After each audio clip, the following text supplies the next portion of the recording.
Oh, hey, we're back. We're live. What's going on, everybody? The Schwantz27 here, still. We are doing another live race. It is the Zozo Flagset. We are going to be doing a four-way race. I am joined in the commentary booth by Drinks Glue. What up, Glue? Long time no see, my friend. Who else is still here from the other show? I We have think we got a Aroosta doing the Rooster tracking. joining us. Thank you, Oh, Aroosta, nice. for doing the tracking. Appreciate it. Tracking on this is going to be an interesting one. Why is that, Glue? You want to tell us about the flag set a little bit here? Oh yeah, so normally, when a Rooster is doing the tracking roll here, we come across Celeste and we just, cross off Celeste. Silverthorn, found Celeste. Easy peasy, no big deal. However, when we come across Celeste, we're not entirely sure who that character is because famously in the vanilla game, everybody in Zozo lies. So everything you see in this flag set may not be the truth because the character palettes are swapped and they are randomized. So you will have to either peek at your tracker or look at your character's equipment to see what they can have equipped or come default equipped because who they are is not who they say they are. Yeah, that is basically the most interesting, I think, thing of this flag Yeah. set here is the shuffled character portraits, names, and portraits. We are going to start off with two characters. We need to get to 7 and 9, and we have to set the Zozo clock. So the one check that you'll see on the tracker will be whether or not that particular person has gotten the Zozo clock. The other thing is we need to recruit one random character and get to 9 characters. I have not yet seen what the random character is. I'm hoping that I can get a sneak peek of it at one of the other runners' things here. Just give me 1 second and I'll go grab that. The other interesting thing with this flag set is that, actually, there's so many interesting there's so things, many yeah. cool things. My favorite new flag, I know you guys were talking about this in the show prior to this. My favorite new flag, the ability to have random monsters in chests, 5% for this particular flag set. So what does that mean? Well, if you open up 100 chests, you'll probably get 5 random encounters. So normally I like to be around the 60 to 70 range. Anything over 70 is way too many. So what I will usually do is get towards 50 or 60, which means 2 or 3 random battles in a chest. However, that means that you have to be prepared before you open chests. Your characters have to be equipped, and that's essentially what we're going to see a lot of our runners doing is shuffling some equipment, being in the menu a lot more often here. Yeah, and another interesting thing, one, items sell for 0. So a lot of the ways in normal Worlds Collide characters come across equipment is you just sell off the stuff you're not going to use. However, in this flag set, it sells for 0. That's the bad news. The good news is that the drops that enemies typically leave behind are not what theirs typically are. So they are set to 100% random. So in the regular game, wizards typically drop rods. In this flag set, a wizard could drop anything. It could drop a super ball, it could drop an ice shield, it could drop a dirk. Everybody is going to drop something different so that you typically fast forward through your credit scene after you finish a fight, get your experience, get your P, who cares? But everyone's going to have to pay extra attention because those random drops they get are going to be the source of some of their endgame equipment if they come across the right encounter. Yeah, so another interesting thing about this flag set, normalize and distort boss stats is on. So that means that some of the weaker bosses may have way more tanky HP or way more power under them. I think you notice this most in Tier 3 of Final Kefka, where a girl may have more than 9,999 HP, and Media will do way more than 1,500. I just ran a seed recently with Normalize and Distort from one of the weekly drafts, and I think it was north of 3,000 damage. It was almost like 3,500 per character for a Medio, so that is going to be an interesting thing to see. Chests that you go digging in, they do have 5% random monsters, but they're also 100% random. So we're going to get way more goodies there for going digging into chests. As you mentioned, sell price is 0. So unfortunately, we're going to have to be very stingy with our money here, Glue. Yeah. Money's going to be hard to come by. You're going to have to earn it the hard way. And then equipment and relics are awful shuffled, and then they have a 50% random kicker. So just like we don't know which character is who, we're not going to have any idea who can wear what. So if we come across a Valiant Knife and we found Locke and he's wearing a Terra mask, we're not entirely sure that Locke is going to be able to wear that Valiant Knife. It may be a character we don't ever find. The equipment is just going to be as random as the characters. All right, so with all that out of the way here, let's bring up our racers. And they're going to be getting ready to go soon. I don't know who the random character is that we have to find or skip, so maybe one of the other runners will show that, or maybe we'll see that at some point here. It is, unfortunately, just off the end of the screen for Turdsman, which is a little bit unfortunate there, but we are going to start off with only 2 characters, so this is going to be a little bit longer of a flag set than normal, which should hopefully be fine. What would be your strategy, Glue, if you were running this flag set here? So it's been a while, but one of our practice races that we featured on Restream with this flag set did have a nasty encounter in a monster in a box that was in a high traffic area in South Figaro barrel, in South Figaro, and that was what was it? It was the Madam encounter. So you wanted that? Yeah, we saw it in the clip. Yeah. Oh yeah. So you are typically in your looting phase, you equip your Mogul Charm and you're just safe. You may want to. I would save a little more often. I would save before I go in the Narsh or South Figaro just in case I ran into one of those encounters. 2, you may run into a counter you think you could beat, and maybe you want to stick around for. But also, when you're at the looting phase, you're at your weakest, so that nothing is for sure.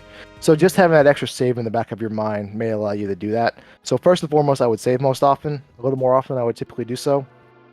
Second, I would probably take more grind fights just because of those random drops. If you find the right one that's so game breaking that opens up everything, if you come across one with some Ragnaroks or an offering or whatever the case may be, if you find the right one, that can open up the world for you. All right, so we do have quote-unquote Celeste and Edgar in our party. Edgar is actually Celeste, and Celeste is actually Shadow.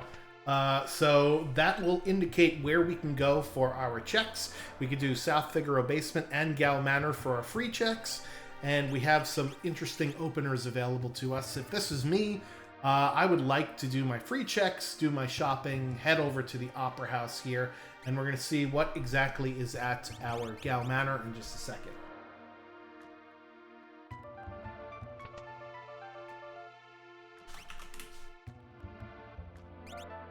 We do have Throw, I believe, on one of our characters as well. That was Throw with Edgar's character, which is actually Celeste. Magicite is Odin, so we're on the board already with Odin from Green Monkey. And without being able to sell items, this will make a very interesting go of our throwables. So maybe the stuff that we dig out of the boxes, we can't sell it anyway, some of the weapons. We might as well just chuck them at the enemies. That also makes buying throwables a little more awkward because you need to be a little more selective with the money you start with because you do need consumables. However, one thing I might think about is if I'm stuck with all these crystal helms and green berets that I can't sell, maybe I take a trip over to the Coliseum and just see that I have a more robust inventory than usual. A more robust inventory leads to more robust chances in the Coliseum to get something good. So that's something to keep in mind as well. Yeah, that's a really good strategy. I didn't quite see what our ability on our other character is, but we do have one character with Throw. Throw, unfortunately, never gets chosen in the Coliseum, which is quite unfortunate. Yeah. So we're going to have to figure out which character would be best used if a Coliseum play was available for us here.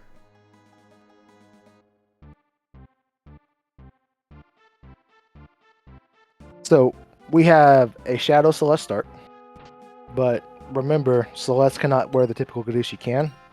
But she still has pretty decent vigor, and Shadow has decent stats as well. So really, if you can just gain, looks like Magitech has the other ability. Magitech can be chosen by a Berserk character, which in turns can be chosen in the Coliseum as an ability. So that's not a bad idea to let your Magitech user be your Coliseum your Coliseum participant, especially early on, when that Magitech ability is going to kill most anything in one shot that you would come across.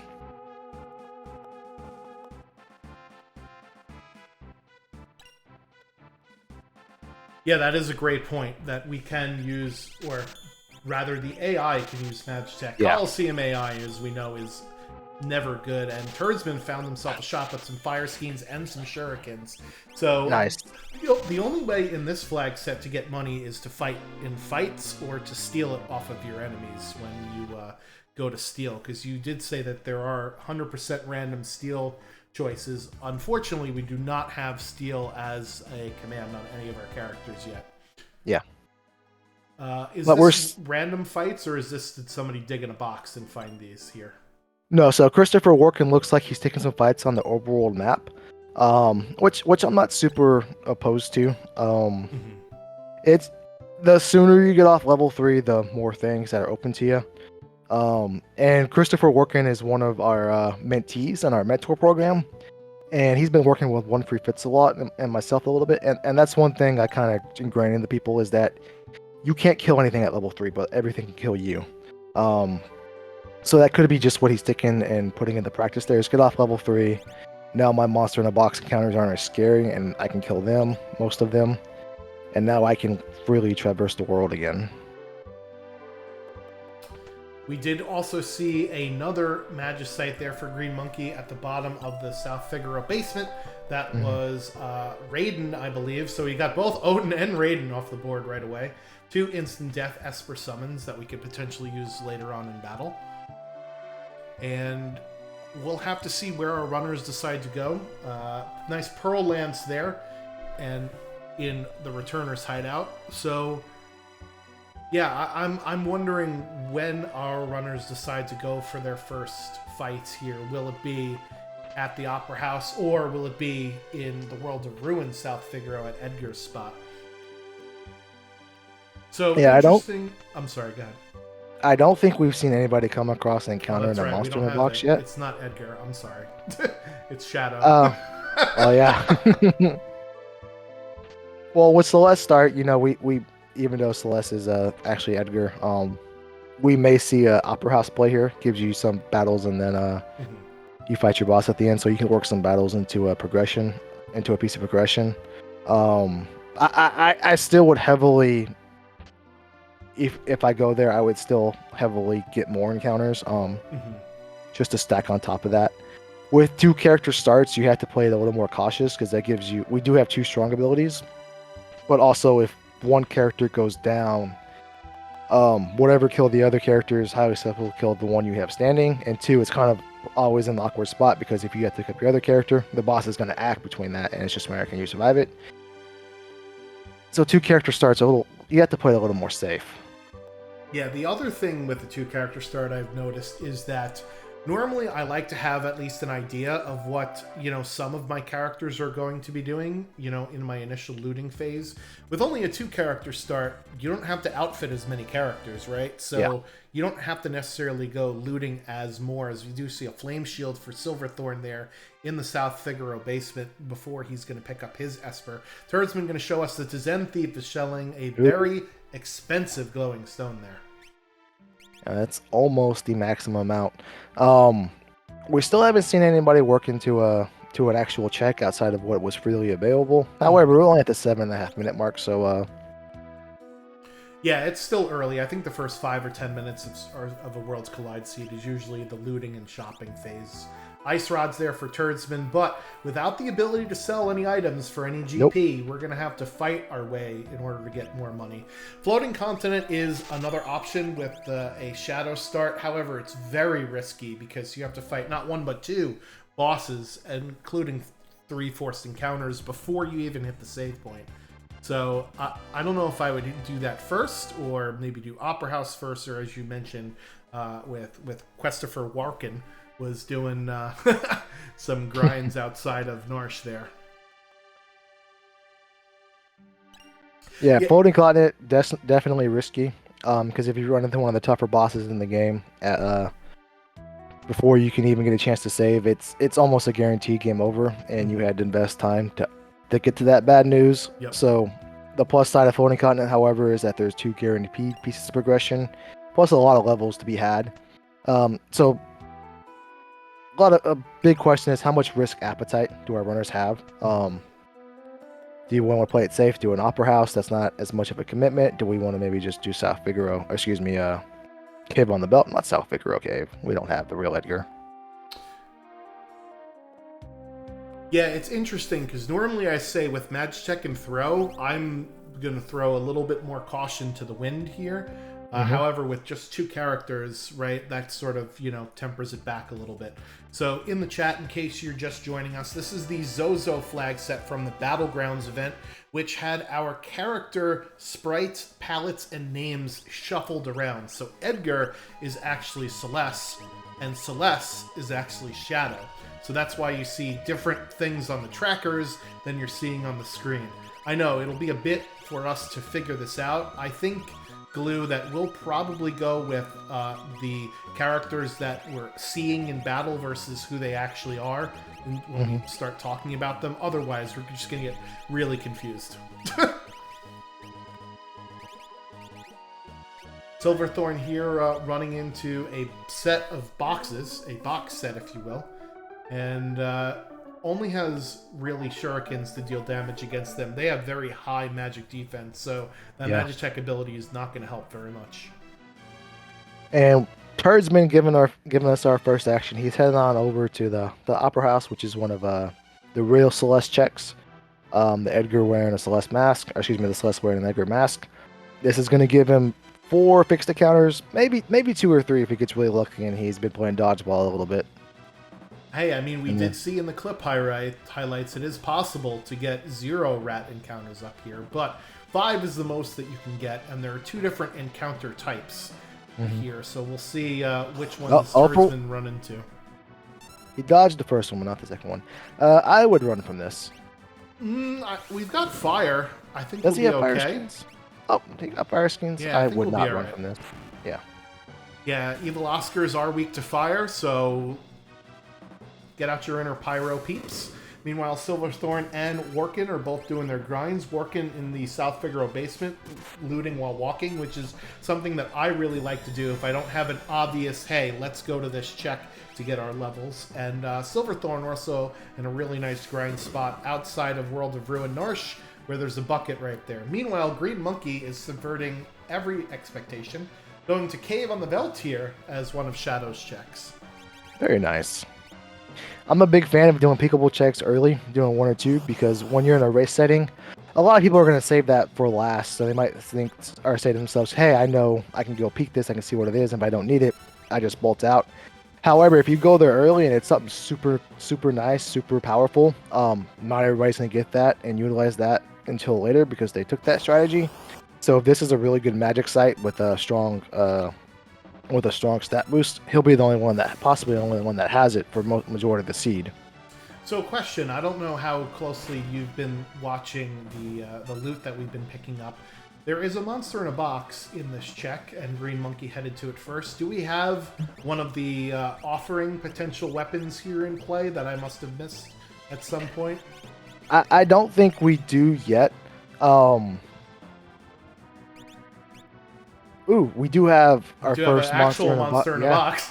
Yeah, the 5% finally actually hit, and we got a ghost. Nothing too scary. That's going to go down with 1 fire beam. But just that's cool that we finally got to showcase that not everything is as normally and safe and cozy when you think you're going to get some loot. No, not at all. I don't know if Green Monkey got off of level 3, if he did any grinding, or if he's just going to go up to this and say, fight me, bro. But that is a Strago on the ground.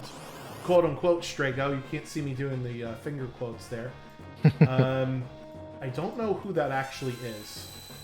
So I'm going to go look that up while you talk about Turdsman's fight here.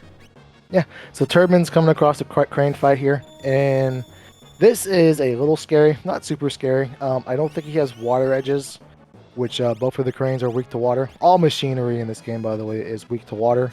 Well, maybe all, I can't remember off the top of my head. But one of them is weak to bolt, one of them is not. So you can't just throw out a bolt edge willy-nilly, or else one of them will like it. But I think he leveled up enough that this fight is pretty safe for him. Why did that hill rod did not heal him when he threw it at itself? That is interesting. I would have operated on the same. All right, well, we got our first clip for 2024's highlight reel. Well done, Turdsman. Well done. Pat on the back there. You have not officially run Worlds Collide if you haven't done that. Meanwhile, on the ground for Green Monkey, Strago is actually Cyan in this run, so he's going to pick up Cyan if he can get past this Guardian fight here, that is. Very nice. Meanwhile, Silverthorn grabbing an experience egg in the Magitech factory, and he's got an easy fight here as well. Yeah. Tunnel Armor is quote-unquote a tutorial boss, and he's really just a placeholder in Worlds Collide. Second Esper there for Workin, picking up his one at Gal Manor. Turdsman deciding to defeat one of the two bosses before raising his other player. I really like that, because you can sometimes get into this loop where you heal, where you bring your character back up and then the boss just kills them immediately. So I do like how Turdsman approached that there. Yeah, because when you think about it, the enemy has an ATB bar as well that goes about the same speed as yours. So if you have to waste a turn using the Phoenix down, that means they're going to get a turn as well, if not another turn. So you might as well limit the number of turns they get before you get the burn of Phoenix downs. So that is Strago, actually Cyan with health, and that is another Esper Ragnarok for Silverthorn there. Normalized in Distort is on for this flag set, so it is so we did get a buff for Tunnel Armor, but with all of the lightning elemental stuff we've got going on here, it's just not something that he's going to survive. It is an Esper there at the Opera House as well, and Green Monkey picks a Sniper out of a box here at Thamasa, is where he ended up after doing the Cave on the Veldt check. You get automatically teleported over there after you're done, and you could do some shopping, although with 703 GP, there's not much shopping you can do. Yeah, it looks like the Cranes had a little bit of discrepancy in their HP as well, because one went down, relatively fast. And the right one, when he threw out that Bolt Edge for 2 wiki damage, I thought that was it, but he was still kicking. So we've seen some high HP kicking in for that Normalize and Distort so far. All right, meanwhile, Flame Eater here for Silverthorn. Shouldn't be too bad of an issue with the ice spells. You also saw one of the other flags that I completely forgot about, is that the ability scaling for the enemies is random. It's not based on their elements. So you saw Flame Eater casting Ice 2 as a counter. That's you don't get to see that every day, folks. But down it goes there. A little bit beefier than normal there for Silverthorn, and he's through the second part of the Magitech factory. Do you think he goes all the way to the end here, Glue? I think he will. You cannot go through Magitech factory and just do the first two and get your Espers and get out of there. The downside to that is if you have to, turns out you had to come here all along, it gets a little awkward. And I don't think he has enough information for the rest of the seed where he could possibly risk that. So I think he goes all the way through here, like Silverthorn's doing. Green Monkey, however, with his play of going to Cave on the Veldt first, he's going to be on an entirely different path for a while from the rest of our runners. He also found a Valiant Knife in Thamasa as well. So that is going on to Cyan, a.k.a. Strago, or Strago, a.k.a. Cyan, however you want to do it. So he's now going to be definitely looking for an offering in a monster and a box somewhere. Yeah. Silverthorn with another Esper there at Magitech 2. So far 2 for 2. Oh no, that Aqua Rake was just single target, but that's a little scary ability early on to see come out. Thankfully, Turdsman pushing through here. As remember, this fight is just to heal yourself right before you get into the Magitech factory. And it is one of our friendly purple friends here at the Doma Siege. Yeah, 1 down, 3 to go for the Ultra Spites.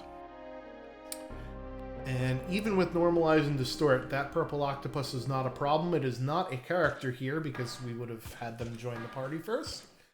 And let's see what the reward is. Ooh. That's a juicy Esper there. Yeah. So Turdsman just found his experience egg from his Magitech factory visit. That's great news. That would have been almost backbreaking if he comes down here, doesn't find the good stuff Silverthorn found. Ugh, Madam Veteran fight here. Yeah. We're gonna nope out of this. We did find Ice 3 on one of those Espers here at the Magitech factory, so that's some magic sorted out for our Magitech user.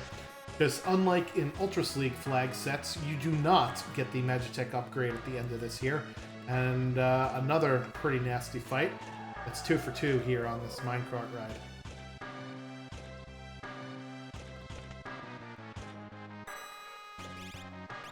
Christopher Walker not having as fun of a time as Turdsman did with his Evil Oscar fight. Christopher Walker has an Illumina just sitting in his inventory, which is a little bit awkward because normally he has 2 people he think he could wear that, but with the Zozo flags, everything is not what it seems. Yeah, so the equipables are shuffled plus random, and that means that even though we know that you have Celeste who normally could wear an Illumina, that Celeste could have, let's say, Umaro's equipables, and that would be disgusting. Meanwhile, Evil Oscar giving Christopher Walken's team a lullaby. Go to sleep, little baby, don't say a word. As he's going to hit that reset button maybe, or is he just going to wait it out here? You wait it out because eventually you'll get the free heal to get yourself back up. However, I didn't know he was you, so you stuck it out this long. Oh no! Just as we said earlier, not the imp. Please leave him alone. Berserk can't be slow like Magitech has its ability. Oh, okay, Evil Oscar's out of MP. No, that's good at least. Oh. So here's another fight that is way worse with Normalize and Distort on Silverthorn's side. The Stooges.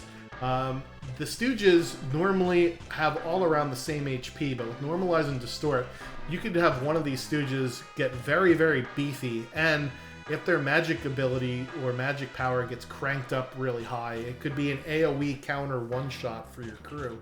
Thankfully, they're still weak to the main 3 elements, and we have the Magitech ability, so that's really nice for us to have here. Yeah, Green Monkey's going to find his experience as well. And one thing to remember about the ability shifting is that the boss's weaknesses do not shift. So Mo will still absorb lightning, but he's prone to cast whatever the seed decided to give him. So he's liable to cast Ice 3, Fire 3, Merton, Flare, depending on where the ability skilling is at, but weaknesses still remain the same. We also did get a gold hairpin from that drop. Remember, the drops have been randomized, so now Silverthorn can cast magic with half off, and we'll see what's at the end of the Magitech factory as we have 2 other runners starting their journey here at the top half of the screen. 3 for 3 in the Esper column here at the Magitech factory. Very nice. Ooh. We got a beefy boy here at the end, though.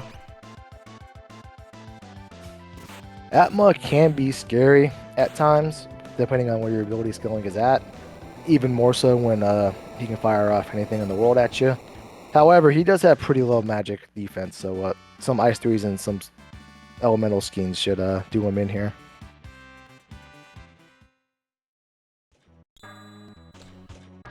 Alright, Phoenix was the Esper at the second spot. I knew it was an Esper thanks to our wonderful tracking from Arusta. Thank you, Arusta. Shout out to you for making us keep our head on straight here. And the fun thing about the Cranes fight is that normally they cast the abilities on each other that would buff them, but with random ability scaling, you might have Cranes hitting themselves. Niles and Frazier not getting along. Ooh, so that's an interesting one. Typically I think you hit Magnitude 8 there. Yeah. But just an Osmos instead, so that's a fortunate break. Yeah, that could scale up to Quake if we're getting really bad here. Alright, so Silverthorn is done with his experience factory. We should now dub it because, between the EXP egg and all the other fights on there, we'll see where he decides to go next. We have the Floating Continent as an option, and we also have the Veld Cave open for him. We have only seen Doma Siege of Cyan's checks, so we still have a lot to look forward to in this seed so far. Magic Power +1 on one of those Espers as well. Throw that on your Magitech user and you'll be pretty good to go. And looks like Silverthorn's, you know, making the trip up to the floating continent. Yeah, I mean, he's been to... has he been to the Opera House? I think he has not. Has he? No, he has not. You're right. No, because he just went straight to Magitech. You're absolutely right. Yep. So I definitely approve of this play. Floating Continent, you want to do it early versus late, right? And now's a good time to do it when you're looking for a third character here. The only issue is that these fights are going to take a little bit longer. No, I think he's pretty well ahead of skilling because, you know, pretty much every runner took more grind fights than I think they would as opposed to an Ultra League seed, just to kind of offset that randomness. Final Fantasy VI has a default get out of jail free card, I like to call it, and that get out of free jail card is levels. Yep. The more level you have, the more damage you will do, the less damage you will do, and there's always a way to get through everything, and that's just to get a higher level than it. Orkin finally gets through his Cranes fight, getting Edgar up right before the end of that fight there. Very nicely done. He'll be rewarded with an Esper. What were the scaling options here? I don't quite remember. Let's flash them up on screen here. It looks like we had Characters Espers Dragon ×2 and maximum at 40, so it's the normal Ultra Sleek settings that we're all used to. But starting out with 2 characters versus 3 certainly does make a difference. Phoenix Esper there for Green Monkey, and I think we're coming up on boss number 1 here for Silverthorn. We'll see what it is here at the Floating Continent. Yeah, so far we have Floating Continent 1 and 2. And possibly Kefka at Narsh. So far, if this flag set or this seed is character gated, we are character gated at Cave on the Belt, but we have 3 more spots to check before we know that for sure. Alright, and Workin, meanwhile, is headed over to finish out Cave on the Belt here, it looks like. So yeah, they will get their Cyan. That's huge for them, because they did take a lot of time at Opera House. But getting that character before anybody else, aside from Green Monkey, can get them right back into this. Alright, well, Silverthorn now is going to show us the boss. I thought he had already fought 3 fights, and oh! Ooh. Well... that's a boss you'd like to have 3 characters for. Yeah. Stop has already come out. Yeah, so once Poltergeist stops a character, his next move will be Blaster to take them down. Yeah, down they go.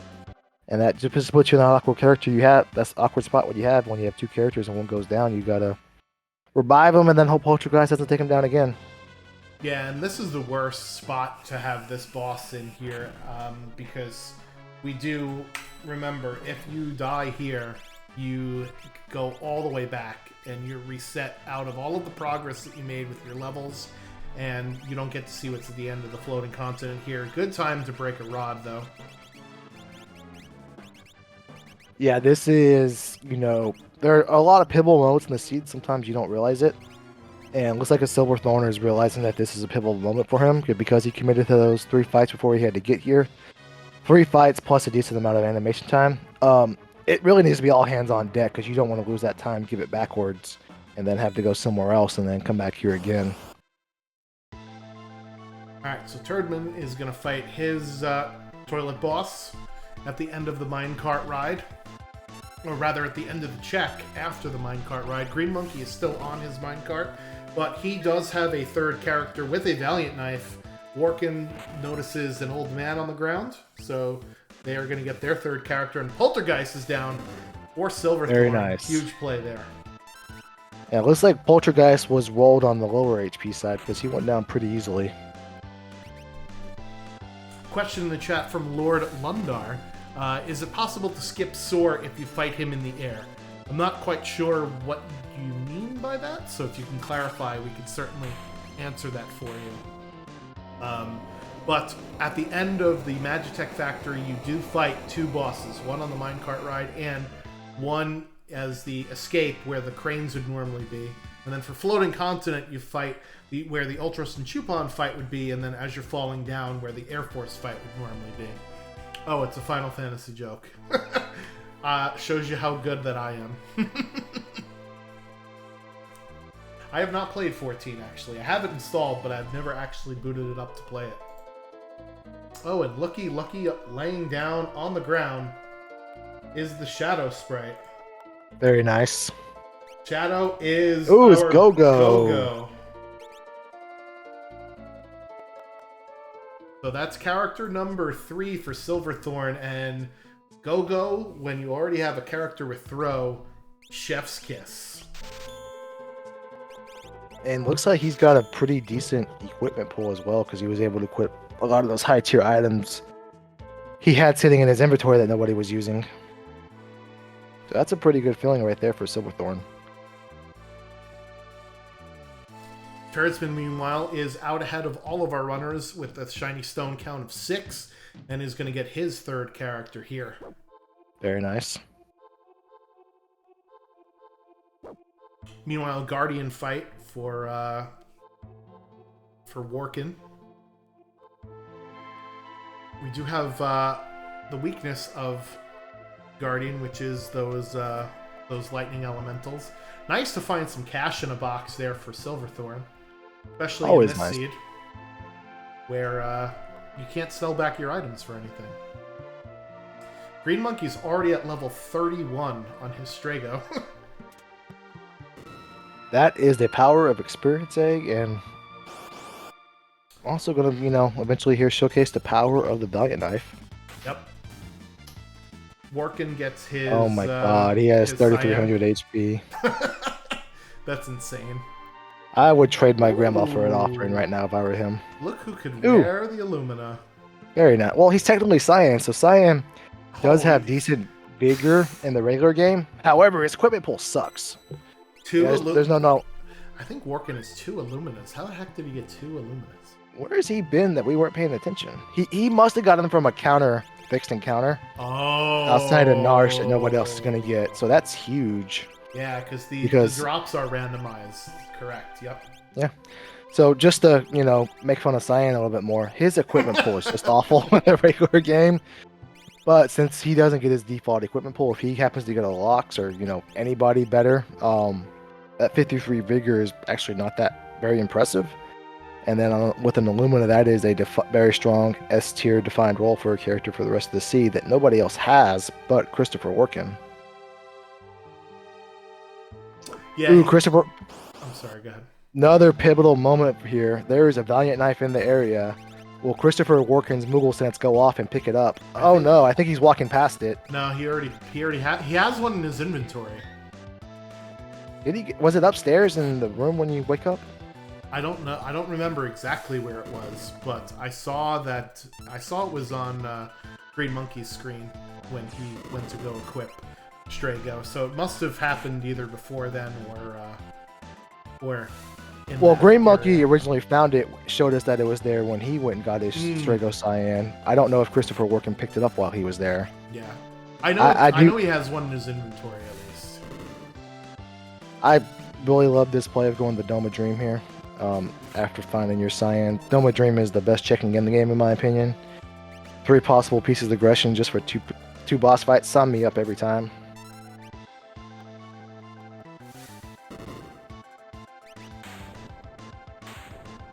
Yeah, we do not get the full bevy of sword techs with this flag set, but we have a chance of at least guaranteed progression in the middle slot, and that is Torado at Floating Continent number 2. Silverthorn taking out Rexol. Turdsman grabbing his Strago, who's really Cyan. And we'll see what's at the end of the Floating Continent here. But Green Monkey and Turdsman and Silverthorn all with 3 characters and 3 characters and 6 Espers there.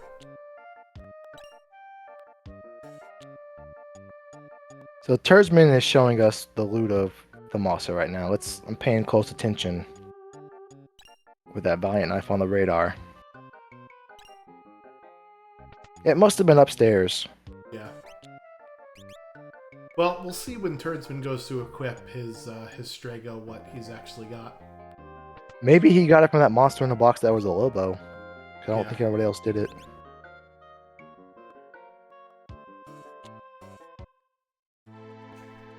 Yeah, so let's talk about like meta strategy a little bit here. You get that experience egg. Who are you throwing it on?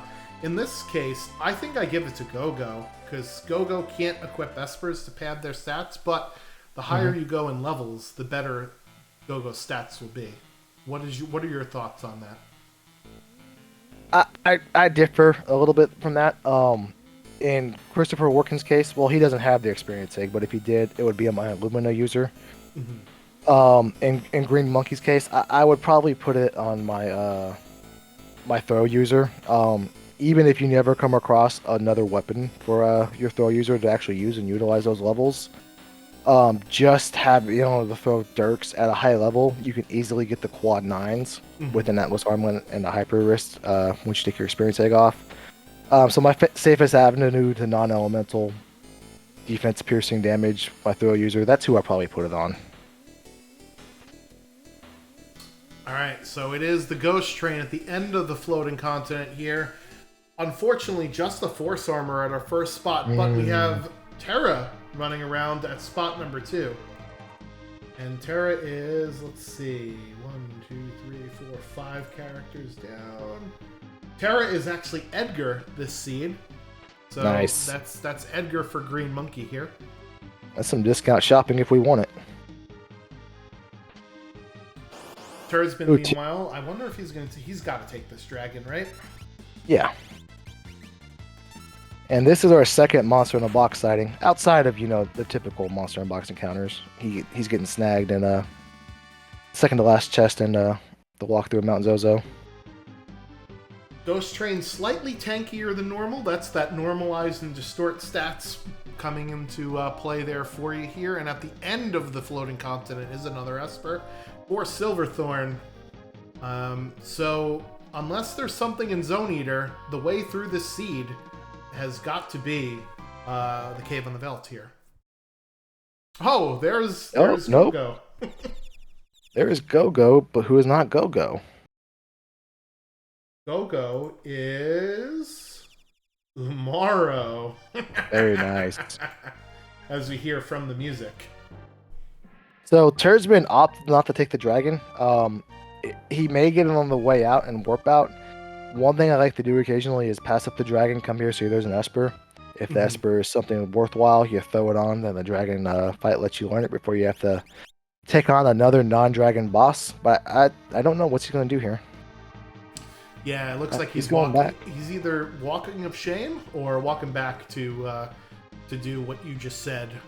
I like that play too. Yes, it is a little bit of backtracking, but if you get an Esper with a really good spell on it there, you can learn exactly what you want right then and there. So, little Excalibur action on Umaro, and Umaro can use the sniper, which is really nice for the Yeti. Meanwhile, Silverthorn down in the belly. I think he's going to get by here with no bridge throws. What do you think, Glue? I think he gets bumped at least once. Alright, so we'll see if there's a character at the end of this. Otherwise, it's to either Kefka at Narsh or Cave on the Veldt through the seed here for Silverthorn. Not getting any luck with this Chancellor. Oh my goodness, just run up to him and just let him throw you off. That'll reset the room, basically. He is just as afraid of you as you are afraid of him. So, oh no, I lied. He is not afraid of you at all. Sniped. Chancellor is arguably the most difficult boss in the game. Okay, at least he got a Mega Elixir out of getting thrown off. Very nice. Meanwhile, that is Edgar for Green Monkey in the Terra slot. Oh no. Oh, there's toss number 2. So Edgar opens up the throne and the South Figaro World of Ruin loop. So we'll see where Green Monkey decides to go. Turdsman gets the Skull Durgan and has plenty of fire offense to basically Pyromaniac this dragon out of the seed here. That was some pretty good RNG on the third one for Silverthorn. He couldn't have been farther away from him that time. Yeah, always save before the Crusher room, And it looks like Workin is also picking up their Edgar here at the end of, or rather the middle of the dream. So that Terra Edgar combo has capture, and that's really interesting with the random drops because you can just capture away and just stumble into some interesting stuff really fast. Even on your bosses, even if you don't have anything for that Terra Edgar hybrid to do at this moment, you can just let them capture and no harm, no foul on most bosses and just see what you can stumble across. And it is a always steal, I believe? Yep. Is that correct? Is it always steal or is it just 100%? It is 100% random and you always steal, so none of this, fail stealing nonsense where you can get stuck in a loop where you're trying to... In a regular seed, it feels like it takes forever to get your Minerva off a goddess. It is a very annoying feeling. I've done it many times, or I felt it many times, but Fixed dice at the end of Zone Eater. Green Monkey grabbing another Esper off of the throne. So, Silverthorn's got to go to the Velt Cave to get their next character, or gamble to Kefka at Narsh. Little high five here from Turdsman and Workin. Workin coming out as Turdsman's going in. So, Green Monkey out in front at the moment with the characters and Espers. However, Turdsman will be in front with characters after they do Cyan's Dream, because they are going to get their Edgar here. And remember, we don't need 6 characters. We need 7 characters, correct? That is correct. So we have to do a little more searching than what we think we would do. More searching means more possibilities to find dead checks and things we don't need, so that's going to make for a longer seed. So at a 40-minute checkpoint, being 4 and 6, we're a little farther away than we typically might feel for Turdsman and everybody else. Go follow our runners. Links are in the chat, and that is another character there for Workin. That's Gao. Very nice. Who's very Gao? nice? Let's see, 1, 2, 3, 4, 5, 6 characters down. 1, 2, 3. Gao is a welcome sight. That's who he is. Gao is actually Sabin in this seed, so that'll be one of the Figa Bros. So he'll have both of them in his party. So our top right and bottom left corners are going to get their 5th characters here in a second. Same with Turdsman after he gets through this first easy boss of Cyan's Dream. Silverthorn is going to pick up on the trails of our other runners getting their 4th character. The good thing about the way that Silverthorn has routed this is he doesn't have a lot of choices as to where to go next, right? He just has Cyan's checks and that's it. So he can either go to Dream or Dome of Siege or Mount Zozo. And in 2 of those 3 spots, we're going to find a character.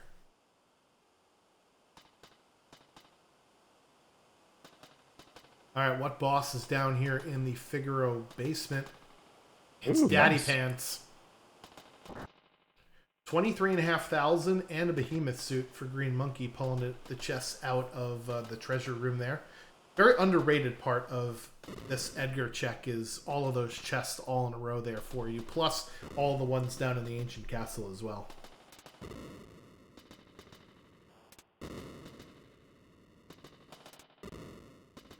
Normalize and Distort is certainly giving Dataluma some extra muscles here. But now that we have 4 characters, I don't think it should be too much longer. And there it goes. Not at all. So Christopher Worgen, this may be a product of Christopher Worgen being a new player, but he doesn't need to have his Cyan Strago hybrid in the front row with that Illumina. It will do the same amount of damage from the back row, and he just may not know that. Alright, and that is a Runic Sabin. Ooh. Talk about worthless. I mean, he's got 34 magic power, which is pretty high for a Sabin roll, to be honest with you. Silverthorn grabbing his Cyan out of the Figaro cave there. We'll see how he decides to dress him up. I wonder if Workin is going to route in the throne room here before going down to the basement or after. Would you do it before or after you go on the basement? Well, yeah, I do it before. I know it's a little bit more time, but if it's an Esper, you could really use the dragon down in the ancient castle to learn whatever spells you want down there. So that's always nice to see. And that's another Sabin for Green Monkey. Very nice. I think both of our runners are choosing to stick with the parties that they have, so keeping their Gao on the bench. We'll see if Monkey goes and looks around here for some offerings, because remember, he's the one with the Valiant Knife on his Strago, whereas Workin has the Illumina on it. Fixed Dice that was from Zone Eater can be used by multiple characters at a Silverthorn's party as well. Yeah, so the nice thing about finding Gao / Sabin, who's really Sabin down here, is that a lot of monster and boxes are behind Sabin checks, such as the Phantom Train, Imperial Camp, and then 2 of them in Collapsing House. So that's a nice grab when you're in that offering mode, when you are thirsty for an offering, as the kids say. That gives you 4 more chances at grabbing one. Green Monkey says, I don't want to go down to the... I don't want to go down there. I'm just going to start doing Sabin checks, because Sabin does have 5 checks associated with him. So, interesting short circuit out for Green Monkey, especially knowing that he's potentially looking for an offering for his Valiant Knife user. I'm okay with that, because I think he has enough information where that is highly unlikely that he has to go down here, and we're gated having to go down the Ancient Castle. So you have faster checks on the board with Sabin now, who has some pretty quick checks. 3 of them are all in the same part of the map. Close enough to where you don't even have to guide the airship. You can just hold R and move it in the spot to land. Oh no! Oh no! Oh no! Run! Run! Yeah. No, don't mess around! Don't mess around, my friend. Thankfully, that was a side attack where you could easily run away. So there is an imp standing outside holding up the house, so that means that this is not a character here. It's either an Esper or an item. Turdsman, meanwhile, just grabs his character and Esper from Cyan's Dream, and it looks like they're heading up World of Balanced Narsh without any characters really in tow. That is peeking the Umaro spot, and that is not a character there. So he knows, I'm going to leave World of Ruin Narsh alone. I really like that heads-up play by Turdsman. Knowledge is very important in this randomizer. Even though it took, a couple of extra seconds to go up there, he just saved that entire trip up to Narsh without having to go there for another character. Yeah, plus he ends up in a spot where he has a 7 character and he doesn't have any more Espers. He knows he can climb up there and get a chance at 2 of his Espers plus the dragon fight. So he knows it's what he doesn't need or what he does need if he happens to stumble across more characters first. Knowledge is power in Worlds Collide. Carbuncle for Green Monkey, so that's his 9th Esper, another Illumina, and a Snow Muffler down in Ancient Castle. So Green Monkey made the correct play there, not to continue onward to Ancient Castle. Silverthorn did find an offering somewhere, because I see it being used with Fixed Dice there from his Celeste character. I don't know if he found one or he was gifted one by a drop. It's hard to tell. Yeah. Alright, and that'll be the 5th character there for Silverthorn. Unfortunate for Workin here, walking out of Ancient Castle with just a dragon kill under his name. Oh, okay. Ooh, and there's our Katana Soul. And All there's right. some poison you weren't expecting to see. Okay. I guess I'm okay with this now. Yeah. I don't know what he's going to use the offering for, but maybe he'll decide to switch Strago to the Valiant Knife.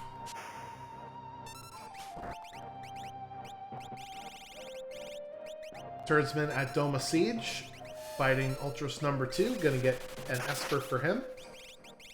Let's see where Green Monkey decides to go. Remember, he decided to nope out of the Edgar checks, try and go down the Sabin rabbit hole. Yeah. I think we're gonna get the Sabin trifecta here. Is he gonna do the Peekable first? Yeah, he's gonna do the... No, he's gonna do the... He's gonna take the water park trip first. He's gonna give us our TLC. Going to chase some waterfalls here. Fenrir is the Esper for Turdsman, so that's Calmness Protection. Good for him. Question from Matt. What is the 4th category on the tracker? So that is the counter for checks. But in our case, since the Zozo flags require you to set the Zozo clock as part of the Kefka unlock, that's our did this racer set the clock indicator yet? So that's what we're using it for. So normally it's the number of checks that you've done. Yeah, in the vanilla Final Fantasy VI game, when you go to Zozo, you talk to all the thieves. They all tell you the incorrect time. So if you get out a piece of pen and paper and talk to everybody throughout the town, eventually you can decipher the one time that they don't tell you it's not is the correct time, which is what, 6:10:50. Yeah, so in The same vanilla thing. it's 6:10:50, but in Worlds Collide it's randomized, so you actually have to figure out the puzzle. Yeah, so it's the same puzzle. It's just the answer is randomized in Worlds Collide. So you can't walk up to the clock, set it, type in 6:10:50, and know it beforehand. You gotta work your way through all of the thieves, hear what they have to say, and decipher it yourself. All right, so Warkin giving us a good chance to shout out our one of our runners, a Silverthorn, integrated the poison pixelation reduction mod. So now it's not as painstakingly bad to walk around with the poison. It still is, there's still an indicator for it, but at least you can see where the heck you're going now. Green Monkey grabbing a Force Armor from that Baron Falls fight with Leader, in case you missed it. Turdsman finding an Esper where he just was. And it looks like he's going to go check Kefka at Narsh to see if his character is here. Yeah. So no character at Imperial Camp, but it still could be an Esper or a high tier item. So that leaves Phantom Train and then Mount Colts as the other saving checks where progression can be found, or needed progression, excuse me. And Green Monkey's going to nope out of that. That's a just fine move. He already has 9 Espers. 10 Espers does you no good in these flag sets. No Kefka at Narsh, so that's a good indicator that Green Monkey's going to find character number 6 here very soon. Yeah, it's unfortunately that the seed was slightly linear in that fashion, but that we do have, Umaro still that we can get, and Gogo that we can get. So there's definitely 7 characters that we can get as of right now without going through all of Sabin's stuff. But Sabin's stuff will more likely than not have a character because Umaro and Gogo did not have a character. And Sabin is Sabin with low vigor, magic power. I guess that's a realm. Let's see. Or Strago. That is Mog. Ooh. Sabin is Mog in this flag set. So the requirements for this seed are in gold here. It's 7 characters, 9 Espers, and setting the Zozo clock. So that's what you have to do in order to unlock Kefka. And then the objective of the randomizer is to obviously go and defeat Final Kefka. The world events that you can go to are determined by which characters you've recruited. So since our parties only have a subset of characters, they can only do a subset of world events. And those world events will give you either characters or Espers or high tier items. Coliseum for Turdsman is turning up pretty empty so far. Super Ball way beyond the point where you'd actually want to use that.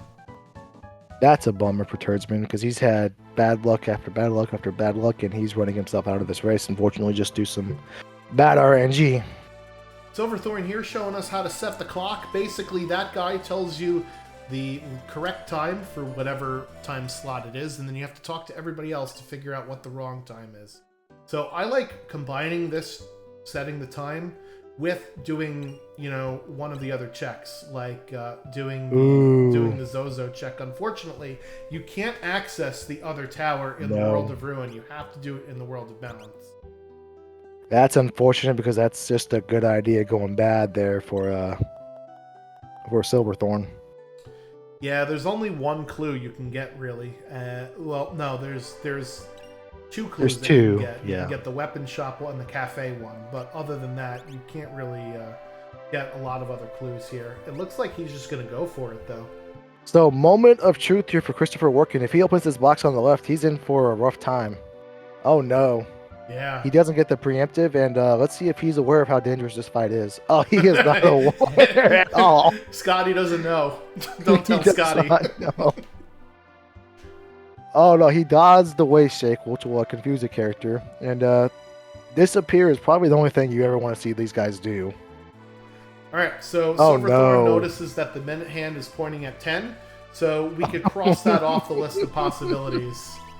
Yeah, let's get the heck out of here, folks. Herself. Let's get out of here. Come on. Just run away. There we go. We're safe now. Yep. Green Monkey does take down the ice chicken there, so that Mog is his.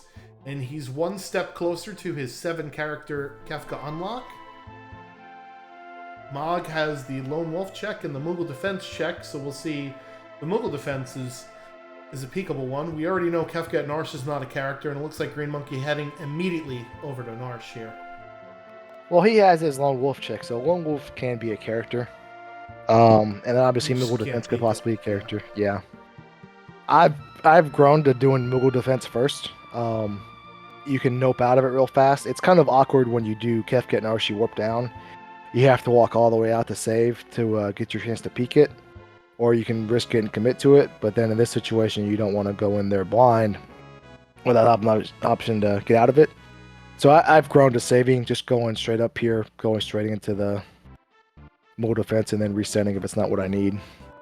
48,000 in the World of Ruin for Tzen Thief, and it is Alexander, so Workin gets 2 Espers, basically, on this Tzen trip. He gets 1 from the Collapsing House, and he also gets 1 from the Thief there, so that puts him at 7, I believe? Or is it 6? Nope, it is 6. That is correct.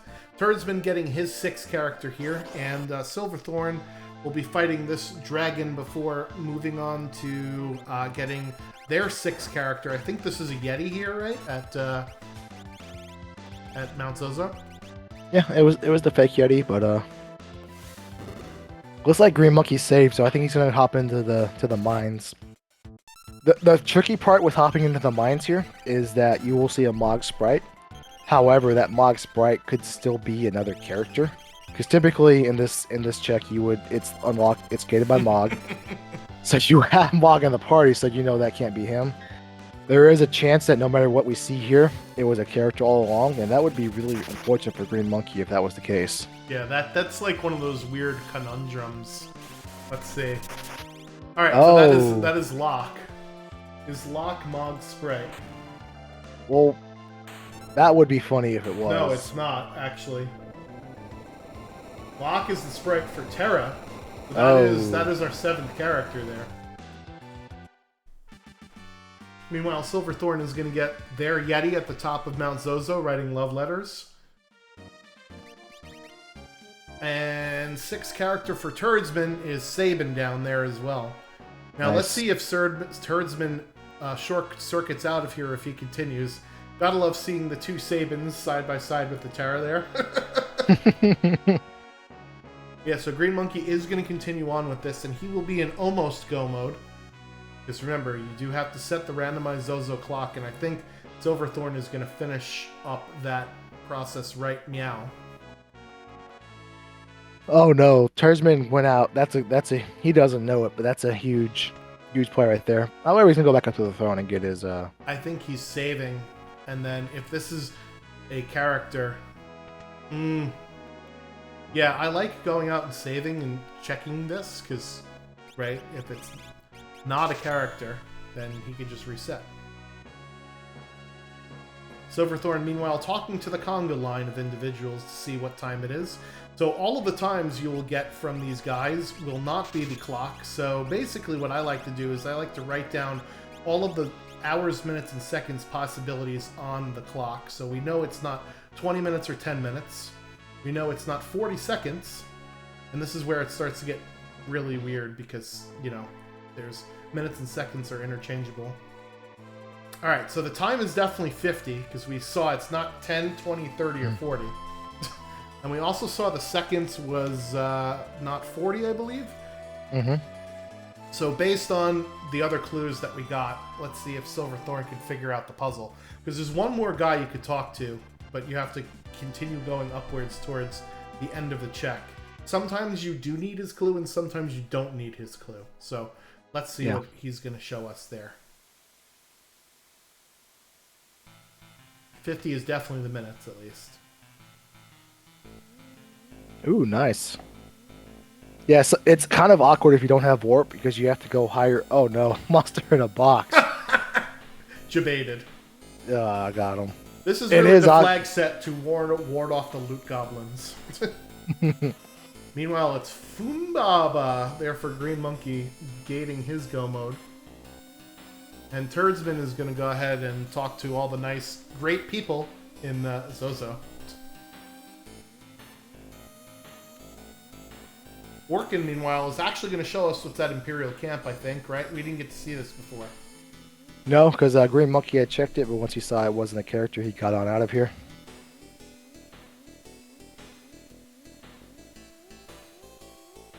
Alright, so Turdsman is going to go all the way up to the top and get the last clue here from Smoke Break Guy and Counter Guy.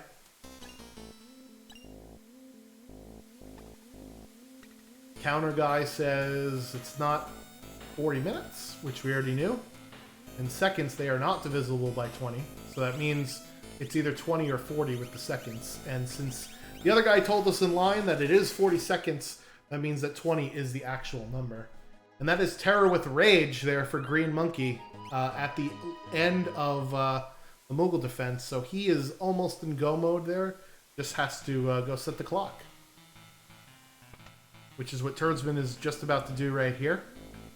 You know, it's 8, 50, and 20. Some handsome guy did a nice YouTube tutorial on it. You might want to go check it out on our YouTube channel. That is Final FF6 Worlds Collide on YouTube. Yeah. And every time we run a Zozo Flagset, that video gets quite a few views. It just goes up a little bit. And there you go, debated by the chainsaw chest. Shiva is the Magicite at Imperial Camp. Let's see what Shiva's got on it. Show us the money. Come on. Come on. Go up. No, up and to the right. Up and to the right. There we go. Ugh. Bolt. Bolt Underrated. scan and stamina +2. Disgusting. Oh, does Turdsman not have a warp stone either? I know that some of our runners have the warp spell. Meanwhile, Silverthorn is just looking for his last character. I believe he's at 9 Espers. Oh no, I'm sorry, he's at 8 Espers. So this will be his 9th Esper here. So Green Monkey That's coming to do his coming to talk to his friends. He's in go mode once he's done with this. I think he's going to do a dragon and maybe some other fights possibly because he's only in the low 30s. Okay. With normalize and distort, that is very, very risky because you are hoping that the stat rolls for normalize and distort are in your favor. And it's really almost borderline foolish to assume that. Then the safest way around that. You would be wrong. Yeah. And the safest way to counteract that is just to get a little bit stronger than what you typically expect to fight. And there it is. There is Sabin, aka Mog, for Christopher Workin there, deciding to throw Mog into the party. Nice magic stat there. So Arusta does confirm that was 10 Espers. So huge shout out to Arusta for doing the tracking on this. It is a mess to do tracking for this flag set because you have sprites on the screen that are different than what goes on the actual tracker. It's pandemonium. It's an absolute mess. But that's why we pay Rooster the big bucks. That's right. Oh no, Tap Dancer Covert, and Turdsman now Turdsman discovers he has the warp spell. Meanwhile, Green Monkey is going to get the last 2 hints here.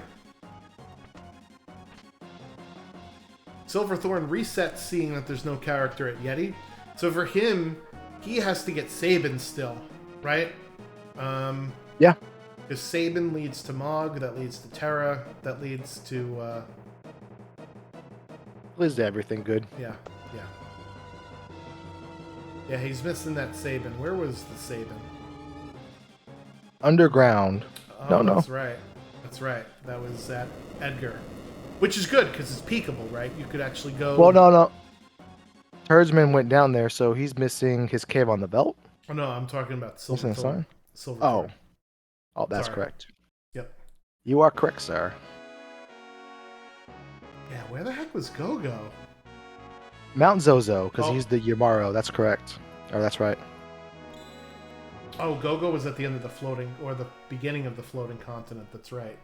Oh, because Gogo was Shadow. Yeah, Silverthorn was the only person that did the floating continent.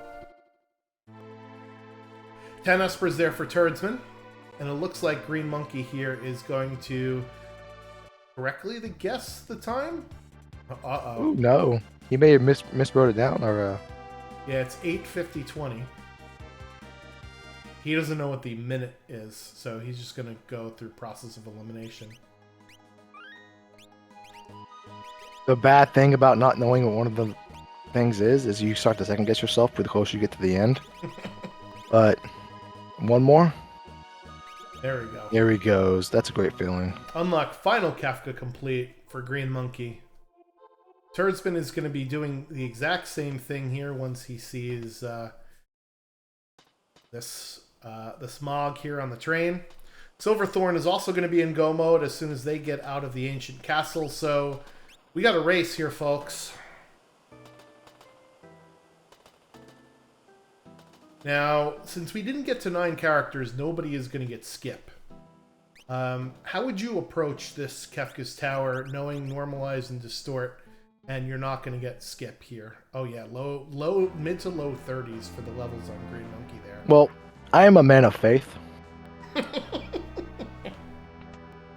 I was raised Catholic, so maybe a Hail Mary or two. Along with a few, as I mentioned earlier, also a few levels wouldn't hurt. Is that we should get you a Final Fantasy 6 themed rosary for Easter? Please and thank you. But the safest, like I mentioned this earlier, but in Final Fantasy 6, levels are king.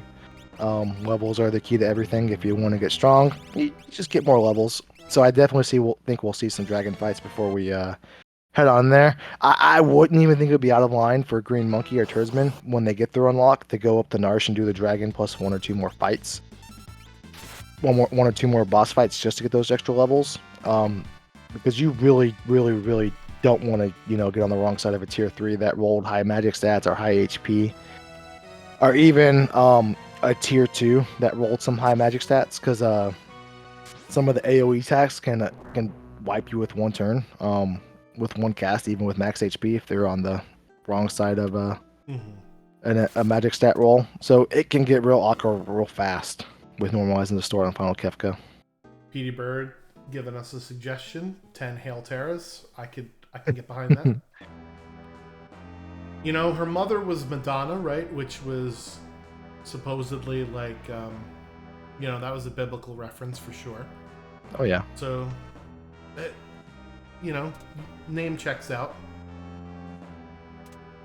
Silverthorn, meanwhile, does also unlock Final Kefka there, grabbing Saban from the bottom of the tentacles, and he's going straight in the tower. So he'll be our first person in to Kefka's Tower here. Very nice.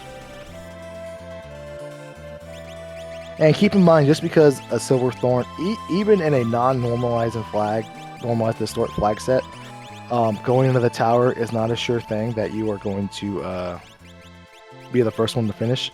Sometimes it's just straight up dumb luck. If you put your user that has defense annoying attacks in the wrong lane, and the other lane runs into a boss that you need that defensive annoying attack, you are just, as the kids say, or as people my age say, SOL, and you just gotta reset and walk out. And sometimes it's just dumb luck if you get through this or not.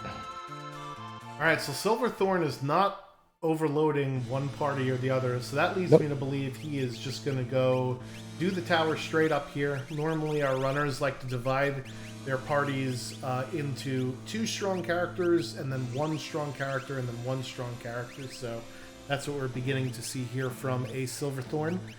Meanwhile, Turdsman getting his final Kefka unlock there, right after finishing up the Phantom Train. And it looks like they are going to be going to go buy some stuff before heading into the tower. I think there's some ice rods or pearl rods here we saw earlier. Nope, I was way off. And so apparently was he. Whoops. Whoops. Your win button is in another relic shop.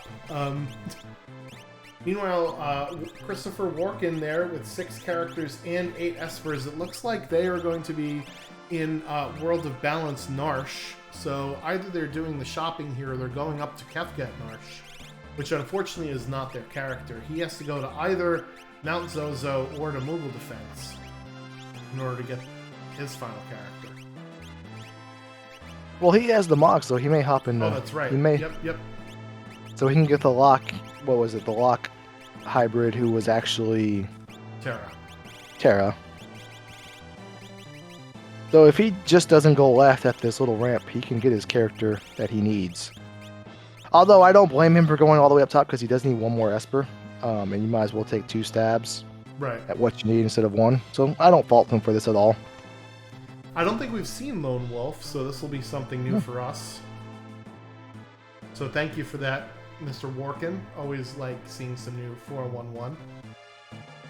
Meanwhile, after fighting the real final boss of the game, the menu boss, Silverthorn looks like they are ready to go for this first encounter here. And since they got their characters a little bit later, Glue, his meat shields are much higher levels than the rest of our runners here. You love to see it. You love to be able to just throw a 3,000 HP save in front of a Doom or Goddess fight. Alright, and this is Welk, so this is also going to be an easy fight. Oh no. Oh no. Marsupial counter. And hey, there is another character at Kefka Narsh. Look at that. Ooh. It's going to be Gal, masquerading as the Yeti. So Warkin is going to be in go mode by the time he gets down from Kefka Narsh, assuming that Kefka Narsh is a Magicite. He needs one more Magicite, and an interesting wrinkle for Christopher Walken being a new player is that how familiar with a Zozo clock is he? And ooh, that is a juicy Gal. You don't see a lot of juicy Gal these days, but that was an interesting one. Yeah, we did not get the sword techs for completing Cyan's Dream, I don't think, but you know, that's still pretty good to get a sword tech lore user late in the game there. So, I'm not familiar with Christopher Walken if he's ever actually done the clock before or not. We did share the tutorial video with our runners. However, it was a detail he overlooked. And when he played the vanilla game, if he played the vanilla game, did he just Google what time it was and never actually had to set the clock before? This could be his first time doing it, and he still needs to do it to get his Kefka Tower requirements. And trying to figure it out on the fly is terrible. No, you do not. You definitely want to practice it at least one time. And we may find out fast if he's ever done this before or not.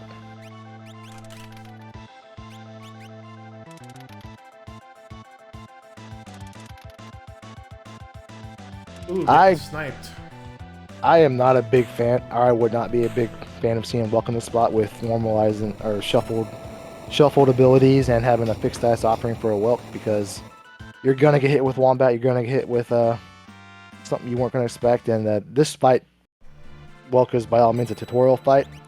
It's not meant to take this long, but that is just the nasty beast of ability shuffling and normalized distort all into one. Yeah, because Welk's head will have way more HP than normal, and the shell will deal not necessarily lightning damage, which you may not be prepared for. Green Monkey damaging down his Strago for use of that Valiant Knife. Turdsman, meanwhile, is already taking the fight to Welk. Thank you, Gogo, for throwing yourself at Welk. So even though Silverthorn was in the tower first, Green Monkey actually finished up that Welk fight a lot faster, and that has to do with the targetable damage there. Yeah. Offerings are a great way to break the damage gap. However, there is something to be said for having targetable offense at all times.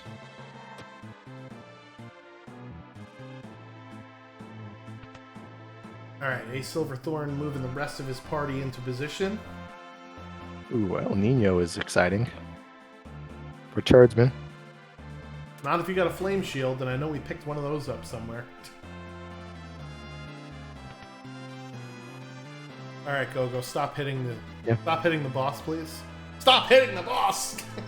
So Turdsman may be less aware of this because of the sprite shuffle, but if he were to start running away, his Yamaro masquerading as Goku would not attack because you don't take an action while you're in the running away animation. So that is one way to circumvent this. Oh. However, this is why you don't attack the shell, because in the normal game he counters with the Mega Volt or some Bolt spells that kind of hurt because you're just big swagged and a level 3 Terra. Well, not a level 3 Terra, like a level 9 or something. But yeah, this is Vix was not right. fun. Meanwhile, Christopher Walken is basically taking on every single soldier that he could find. Is he trying to level up one of his characters that just came on board? I think what happened was he messed up the animation to get through. Yeah, and the problem is you regenerate some of them, and you regenerate them right next to you, so you trigger the fight over again a few times. You gotta fight most of them twice. Yeah. Thank God Turdsman gets through that. Breathing a sigh of relief there. But Silverthorn is still our runner to catch, as he is in the lead. And I think he's also got higher levels than Green Monkey does too. So we'll see what our boss gauntlet has to offer for our runners. We've seen a few bosses we don't like, but we'll see if we see some more that we don't like. And that is not an octopus, that is Dullahan there. Opening up a tentacle. That was an interesting thing. Just random ability scaling things, you know. So we haven't plugged anything in a while. Should we plug the new event? Should we plug the mentor program? Should we plug both? Neither? What do you think? We'll just do it all. Okay. Do we have we want to throw the graphic on screen for a second or for the new event? Do we have it for the new event? I don't think we do. I don't have it. Let me download it. I'll get it to you. And then while you're doing that, I will plug the mentor program. Ladies and gentlemen, join our Discord. The link is in the chat. If you are news to World Collide or catching us for the first time or interested in joining, one great thing about our community is our mentor program, which is pinned in the beginner's house in the thread in the Discord, which you will land in if you join us. There you can sign up to get some one-on-one sessions with some of our more experienced players. Something unique in our community that not a lot of other randomizers offer. Plus, we have a great wiki on our website at Final Fantasy VI Worlds Collide, or excuse me, FF6WorldsCollide.com. You can also, if you are been playing with us for a while and just want some general tips, you don't have to be a new player. You can be a seasoned player, intermediate player, beginner player. We also take VOD reviews. VOD reviews is where you can submit a run, and one of our mentors will watch your video back, give you some advice, tell you what their insight on what you could have done. Or what they would have done in your situation, and just lots of resources to learn to get better, or just to learn how to play so you can have fun. If that sounds interesting at all, join our Discord. Again, link is in the Twitch chat. We'd love to have you. So Doomgaze is at the Poltergeist spot here, Glue, and Celeste unfortunately bit the dust. But a Life 2 spell means that they are back up again, and they are hucking the dice here at Doomgaze. Fixed Dice, a nice weapon to have against Doomgaze, ignoring that high physical defense that Doomgaze has. And let's chuck a sword. Yeah, let's do it. Silver's nice to throw at him as well. Yeah. Oh, this is how brutal Doomgaze could be, though. Yeah, Doomgaze, even in phase shift, I think part of the script in Doomgaze's battle script will still cast Doom. Christopher Walken, as I had mentioned earlier, is doing his clock skip now. He is working his way through it, although a little inconveniently. However, it's probably his first time doing this, so he won't do it as fast as some of our other runners. There is a little bit of a learning curve to doing so. Oh, Wombat coming out. There goes Strago for Green Monkey. Silverthorn getting through the fight. Nice indeed. Oh no, Quake. Oh my goodness. That was the tamest Quake I've ever seen. Yeah. So obviously the magic power stat rolled oh a my low god. on Doomgaze. I thought after Wombat basically told Strago, go sit down, kid. That Quake was going to be pretty bad, but nipping at the heels of Silverthorn is Green Monkey there. Turdsman taking out Atma Weapon, at the Guardian spot. So we'll see what our other two bosses have in store for our runners. Yeah, there is I wouldn't have been surprised if some runners had saw that quick animation and reset and not stuck around for the low roll. Okay. All right, number 24. I saw the sprite and I was like, oh god, what have I rolled?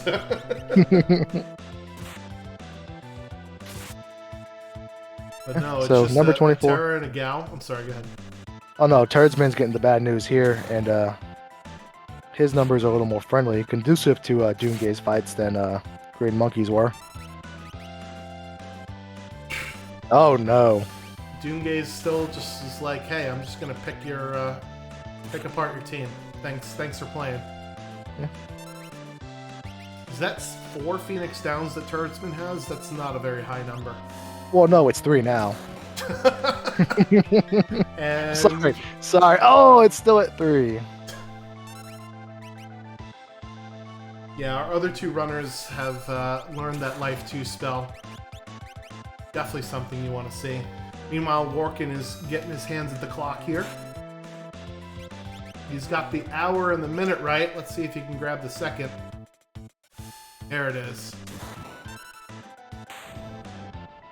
And that's Kefka unlock for him as well. You can't tempt the monster in a box. The chainsaw box has gotten all of our runners tonight. I probably would have fell for that. The chainsaw box you don't get often. You gotta see what it has for you. I mean, after you set the clock and everything, you know, you gotta see what's in the box. It's like in 7, right? What's in the box? Alright, Silverthorn, 2 bosses down, 1 to go here. Oh, preemptive float. I like that. He knows that he's got fixed dice offering on the table. The preemptive float is a good idea. He knows what he could potentially do to himself, so that's a great heads-up play. Yeah, Rista pointing out in the chat that sometimes it's faster to actually just brute force the one part of the clock you don't know than skipping the conga line animation and talking to Smoke Break guy. Oh, another Wombat! And now Umaro all alone takes out Doomgaze. Let's go! Umaro never fails. Yet he just wanted to give Doomgaze a chest bump for finally taking out Terra. Meanwhile, it is the Kefka before we fight Kefka here at the Goddess statue spot. Let's see what kind of stat rolls Kefka has, because normally Kefka is a bit of a pushover, at least the Kefka at Norse version. Ooh, Wind Slash is a little spicy. But not with that magic power. No. Yeah, he must have just gotten an HP buff here.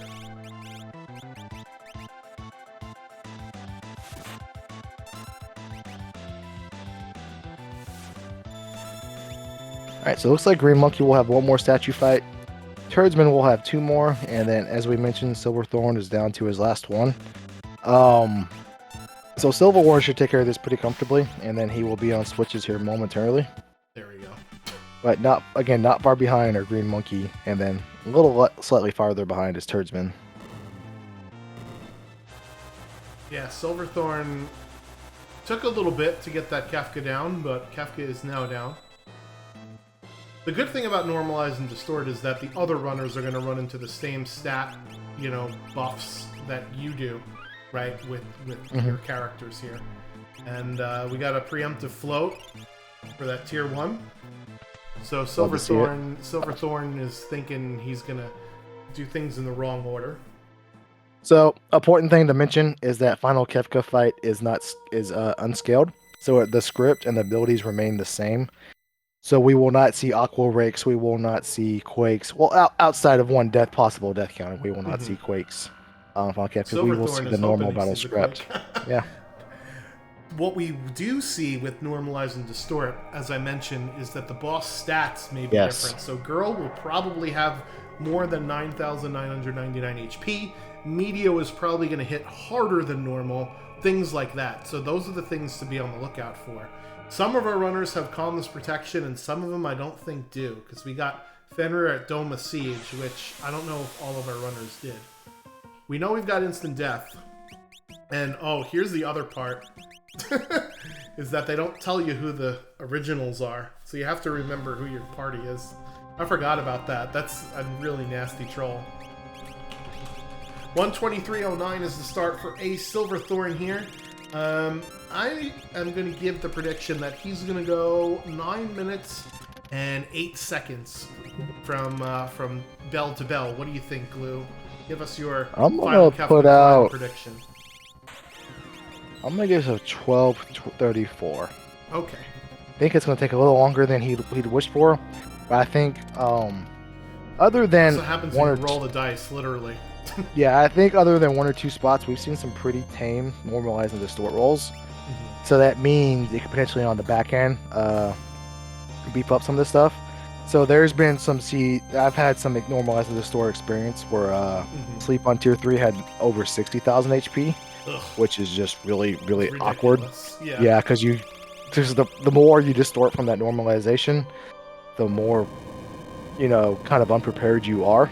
So you kind of start firing stuff away, and then it kicks in. The opening Quake counter from Silverthorn. Very nicely done with the preemptive float. Chat, you can also get your predictions in. How long do you think this Kefka climb is going to take? That was a pretty fast tier 1, though. That was about a minute of tier 1. That just leaves me 11 minutes and 34 seconds for my prediction.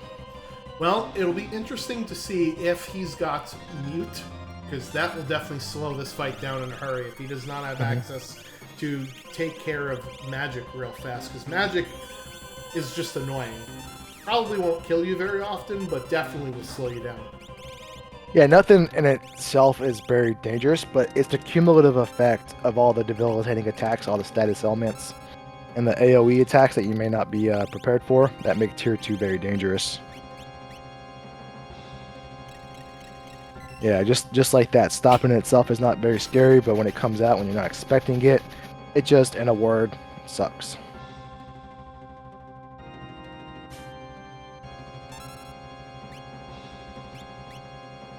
Alright, so here comes Green Monkey up to Final Kefka as well, and Turd's been not that far behind. Let's see what this first learned Merton, but unfortunately I don't think we've got Merton protection there. So the good news for Silverthorn so far is that first start doesn't hurt. He's had some lower HP rolls. The bad news is that there may be some more HP on the table for some other guys later on. Ugh. So Terra's just had X Zone queued up and then just got muted. So this is the annoying part of Magic that I'm talking about, with just wasting our time here.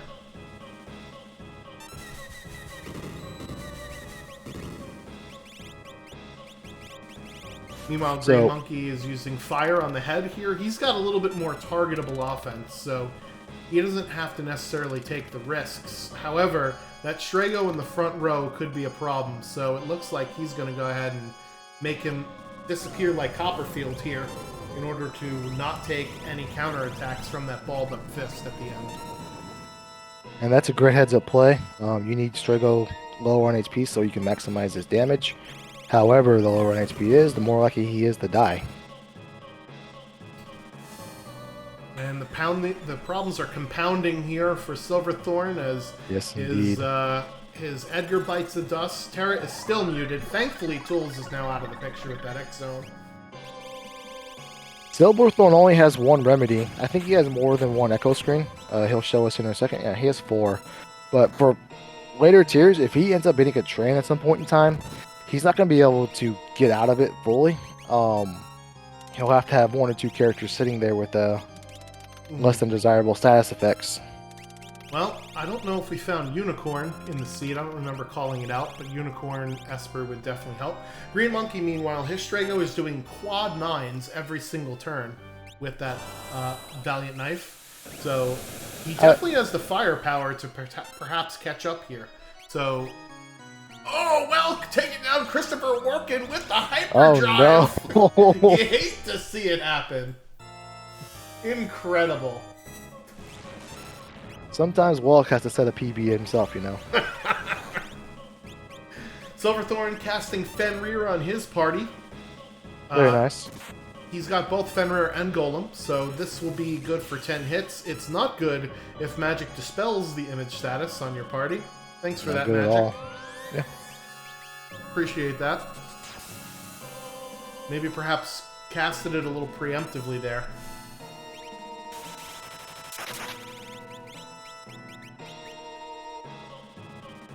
So he's got to be careful. He's done quite a bit of damage to all the different tiers. He is one fixed dice roll for maybe triggering back-to-back death counters or putting Tiger in a phase he doesn't want to put him in. So tier 2 can get out of hand here fast if he's unfortunately lucky. Those dice rolls, man. I know. I think this might be a triple kill. This might be a quarter 10 hits counter. Which we've seen one or two of those in our clips here. It's not fun. And there it is. Oh, There's no. the 10 hits.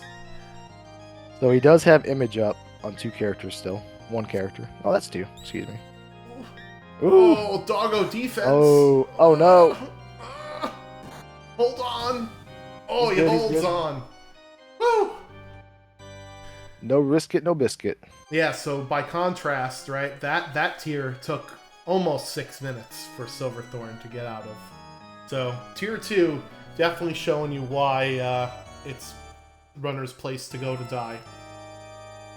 Workin, meanwhile, throwing some sharp sticks at Welk and taking it down there. Very nicely done. Tier 3 for Silverthorn. The question is, how much HP does Girl have?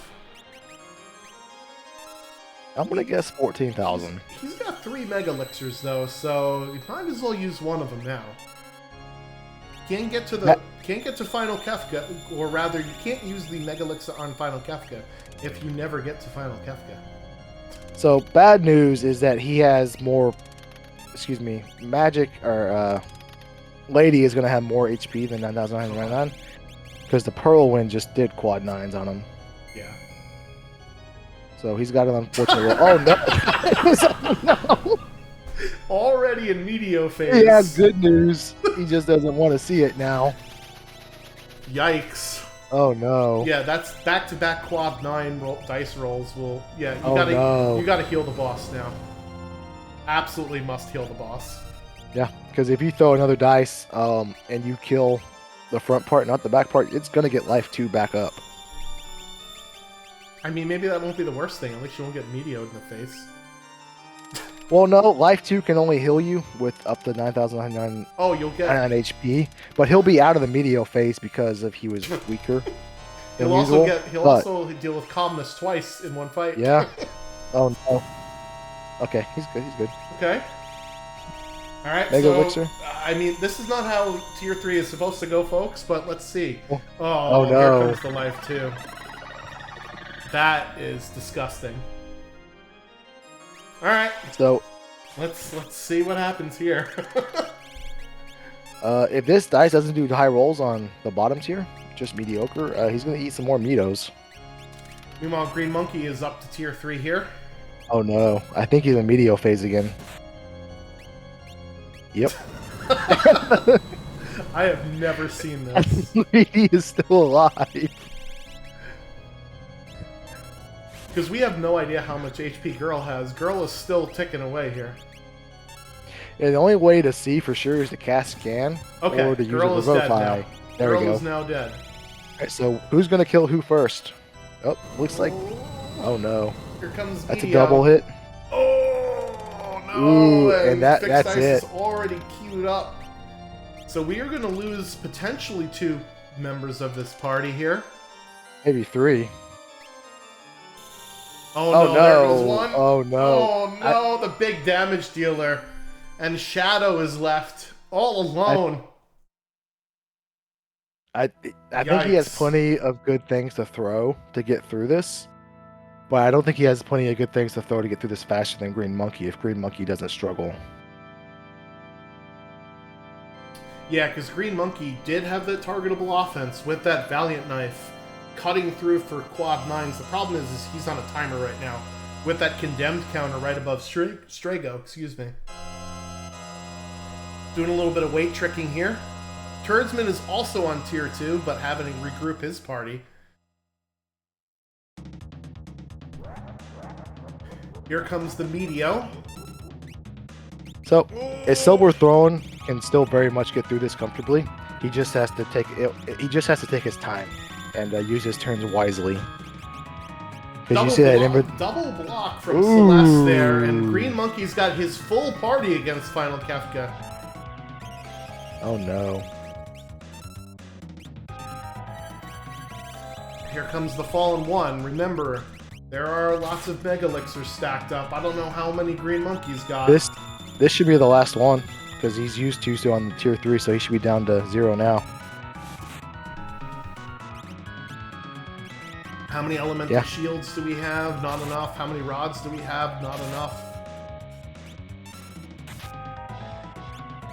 That Meteo roll, by the way, was only 1,700, and that Kefka Havoc win was only north of 2,000, so a bit lucky on the damage rolls here from our final boss. Yeah, just a matter of how much HP does he have, because we're only about 16,000 damage in from Silver Thorn. Here comes the train, though. Oh no. Fallen One coming out for Green Monkey here. Let's see how he recovers. He's got 3 Mega Elixirs as well. Oh no, he throws the heal rod at himself! No! That's twice that's happened in this stream. Oh my goodness. Well, at least Strago is going to be good here. Oh, well, not anymore, because now he has his 8,500 HP back. That is a lot of HP. So we're halfway through this fight for both of them, because out comes the Goner charge. Edgar throwing a Magus Rod there at Strago. Even with 5,000 HP, he's still doing 8,300 damage. That is insane. Alright, both Goner charges are coming up here. And it looks like Green Monkey is going to get hit with Goner first. Oh no. No, he's not. Silverthorn is getting hit with Goner here. How many of his party survives will be the question. Well, how much damage does this do? Let's see. Oh no, that's a lot. Yeah, that's a lot of damage. Alright, no counter there on the first time, but now is when I would use Runic from Gao. You can Runic Ultima. You can. So, since Shadow is not actually throwing things, I would use Runic on my Gao right here, just so that I don't need an Ultimate. Meanwhile, Green Monkey is getting the Revenger on here to remove that image status clutch block and the Doggo defense coming out. Too bad dogs don't hit the floating characters, so now Green Monkey is patiently waiting here for the next charge up of Goner. Oh no, that train is just going to slow him down, and a Silver Throne is still hanging on. He has a Magus right at the bottom of his inventory that will do quite a bit of damage for him. Strago down again with Havoc Wing. Ooh, he just unequipped a Gradius. That's a great heads-up play. Throw that Gradius. Green Monkey waiting it out to see if he can get the Goner charge up one more time. Does not want to need an Ultimate counter. Here comes the Hyperdrive, and oh no, it's a disaster. It goes after the 1 damage dealer, and Beyond Chaos comes out. I don't know if he's got enough HP to tank this. Strago has got to get an X potion off on one of his characters. I don't think this help is going to heal him for enough. Meanwhile, another Goner charge up coming here from Green Monkey. Will he be able to get off the Flame Shield throws before and defeat Kefka first? There's the 1 Flame Shield throw, and that's it! Green Monkey does take over there. 137.01 is his time as Shadow somehow survives for Silverthorn. Are you kidding me, Glue? What is happening here? I am just as shocked as you are that Shadow survived that. I guess it's the marble shoes he has on is what saved him.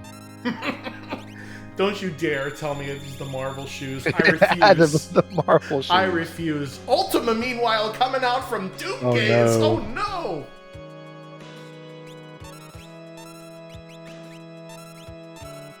Alright, well here comes Train. And Turdsman, meanwhile, is having a struggle of his own on Tier 3. 2 characters down. One of them is the Yeti. So he must have lost somebody on Tier 2. Another Ultima from Doomgaze. Oh no. Oh my goodness. Thankfully, he's got a low damage roll there.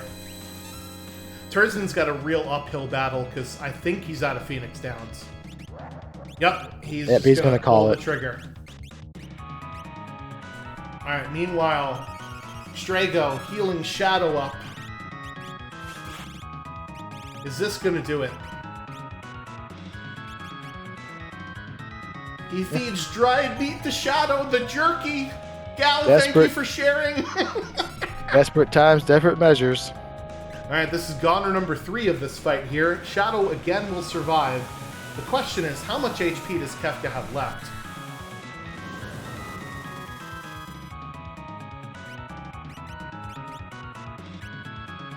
I think if I were him, I would bring back Gal, throw up a runic, and just chuck whatever I can at Kefka here. But let's see how this plays out. Strago going to do up health? No. It looks like we're going to get the party back up first and then get our HP back as Turdsman gets set to climb Kefka again.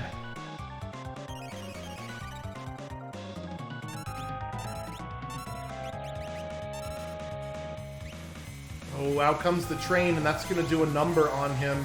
Because now he can't heal with that health spell. There now goes he Gao. can't heal, period. Here goes Gao. He doesn't have any X potions, but he can slightly push Shadow over that Garland with his Revivify. The Revivify will heal for 1/8 of a character's HP. But you can also just kill him and then put them back up and they'll lose their disabilitating status. Alright, so here comes the charge up for Goner. Let's see, what can we do for Shadow? Shadow's got to throw something big. He's got that Excalibur. There it is. Is this going to do it? No, it's not going to do it yet.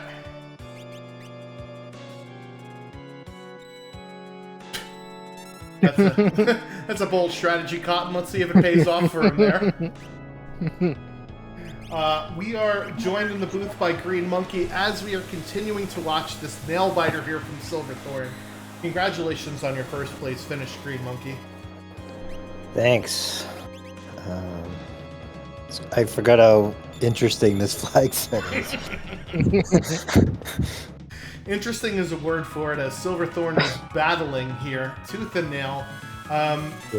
Talk to us a little bit about your strategy for this particular flag set going into it, besides make sure you read all the flags. Yeah, there's a lot of that. I right away went to one of the shops. I was like checking to see if I could equip Wing Edge, and then I was like, all right, I'll sell that and make some money, and then I sold it for $0 and realized one flag that I missed right away. But I did like, I guess I liked, we had good offense, which was really nice for this flag set early, because like I feel like it can be really. And there it is! There it is, damn. finally, Oh my Silverthorn! goodness. Oh my goodness. After losing 3/4 of his party on Tier 3, finally comes through 141.36. Holy cow. What a ridiculous set of circumstances there.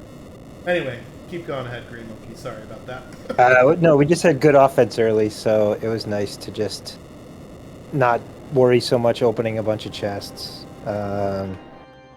And then I just tried to get like a lot of chests on the way, I guess was kind of my general strategy. There was an egg in the mix, a Valiant Knife off a random fight. I don't know if a lot of people got that. That was kind of weird. Sadly, no offering, but other than that, though, the offense was it was tough to shoestring everything together between who could equip what and all that stuff. But yeah, I wanted to be like really healthy too with Normalize and Distort. I took a dragon that I was just like, I don't know. I've wiped a Kefka in this flag set like a bunch of times during Battlegrounds, so I just didn't want to do that again. Yeah, completely agree with you there. There was an offering in Katana Soul's vanilla location. You decided to nope out of the Ancient Castle loop, which was a good thing and a bad thing. Yeah. It was good because the check down there was a dead one, and the dragon dropped an Illumina, which the only person I think we saw could use was the same person that was using your Valiant Knife, so that would have been anything good for you anyway, right? Strigo Cyan. Would you have, if you knew that there was an offering down there, would you have gone down there is basically, you know. I think so. Yeah, well, the monster in the boxes drop random stuff, right? Oh, that's right. So I was kind of just like, it's not even that. Like one of the few nice things about that location is you know, not good, I guess. Plus, I was just like, I was super character hunting. Once I found a character in Edgar's checks, I was like, okay, now I'm gonna check this character's checks and just try to keep chasing characters down. Because I had like 8 Espers or something like that, so. So Turdsman has Celeste dead, Terra zombied, Edgar stoned, and Umaro. So I think, yeah. It was a rough. I mean, I forget what Mito hit for. It wasn't a small amount, and then 1800-ish. Yeah, Goner was 2200, or hit Celis or whatever the heck Celis was for 2500. So they were like pretty serious. Had some pretty serious magic power going on. It was nice to have be able to hit Girl for damage for once. I feel like most of the times I do the seed, I'm like trying to put together like 15,000 damage on Girl with like, you know, whatever, swinging with a scimitar and a dream or something. But I had actual non-elemental offense, which was nice.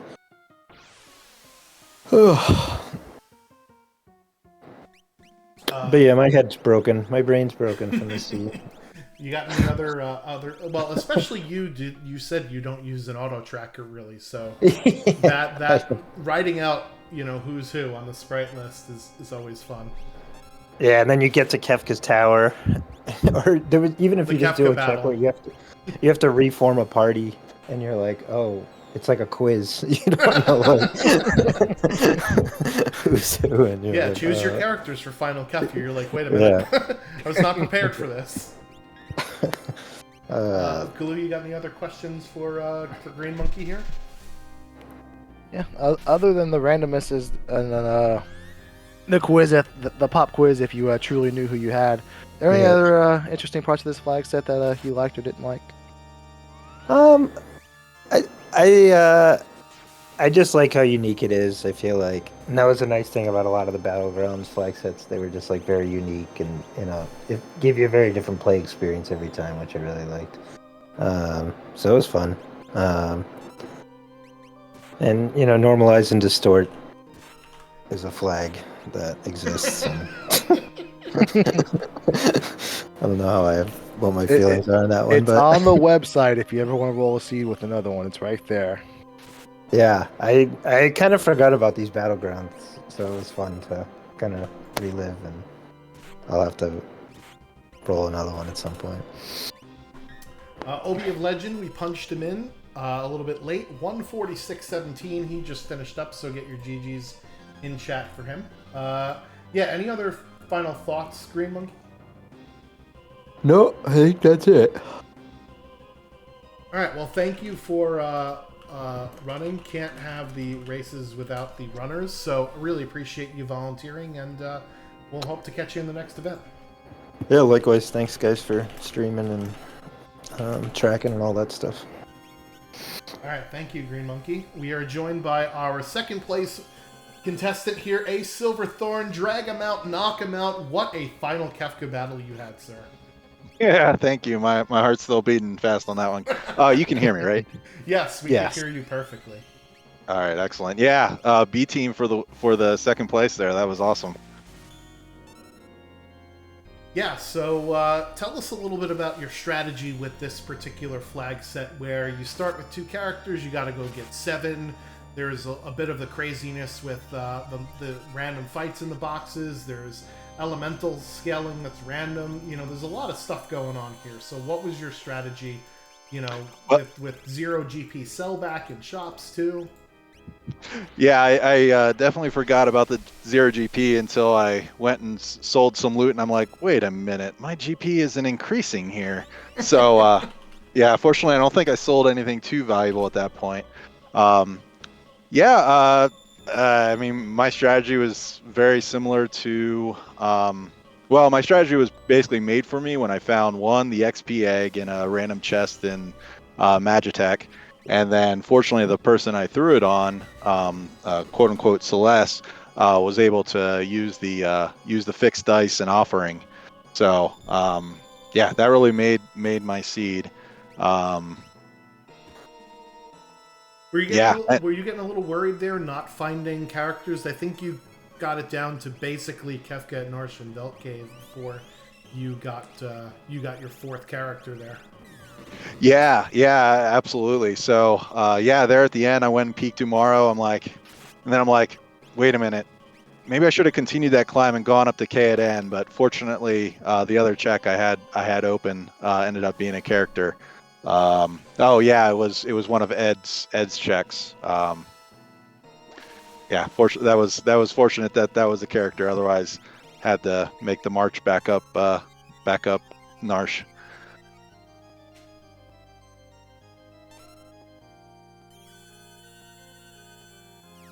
Yeah, and then Final Kefka obviously became a mess on Tier 3. You smartly made your entire party floating before Tier 1 because you knew you had non-targetable offense. And then the Quake counter came out. Then Tier 2 did quite a number on you, but you managed to scrape through and get to Tier 3, where I've never seen somebody get 4 Comuses in one fight before. But you, sir, are first. that was definitely something. I was summoning my inner Boo and cursing fixed dice, offering more at that point. Yeah.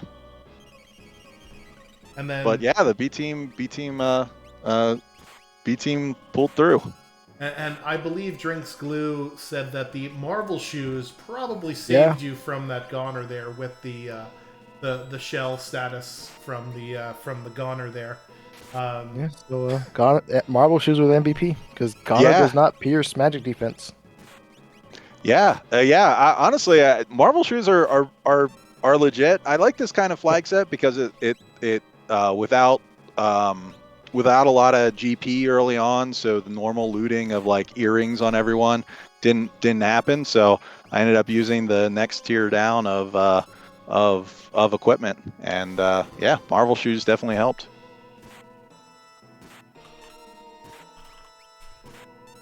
Yeah, I am just happy to see Marvel shoes get their credit and do tonight. Ugh. I cannot believe I have to concede about the Marvel shoes. But yeah, so I think it was interesting that you chose to go to Floating Continent and none of the other runners did. So I don't think anyone else got Go-Go, which you got early with Throw. So tell us a little bit about why you decided to go to Floating Continent with your... I really like FC because it has 2 guaranteed checks, and I was missing a character, so I'm like, let me give that a shot. So yeah, I like FC and also the early grind fights, right, on the airship, especially with the random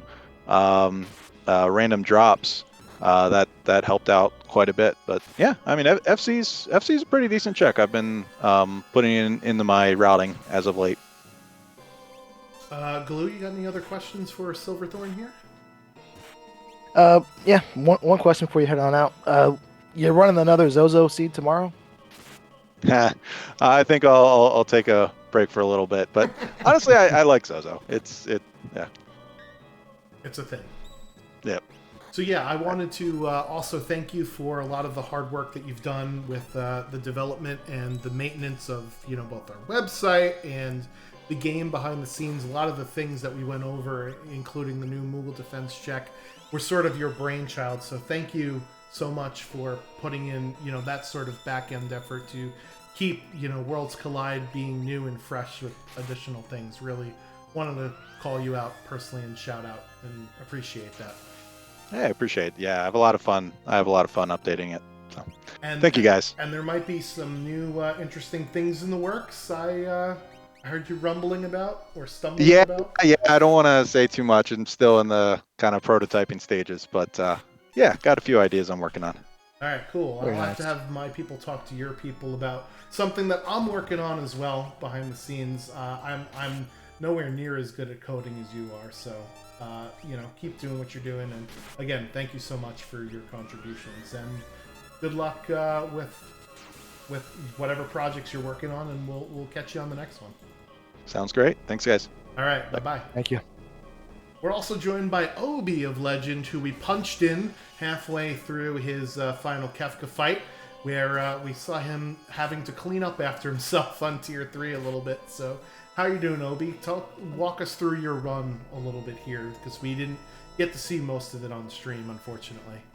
Oh, that's totally fine. Yeah, that climb did not go super smooth, but I started off because it's end of the year and I had to do something ridiculous, so I did Floating Continent Party of 2 Hey, Ooh, there with it nice. is. no items, and I was Beautiful. rewarded with. It was a struggle. I threw my entire inventory at Poltergeist. Oh, I was yeah. rewarded with a character and an offering at the end of that. One of the bosses dropped an offering. Mm. And your favorite character, right? Go-Go, of course? Yeah, it was Go-Go, of course. You did. It technically wasn't the full go-go. No, it was Imposter Go-Go, so I'm fine Yeah. with it. Yeah. Mm. Go-Go with Fine. throw is usually the best kind of Go-Go anyway.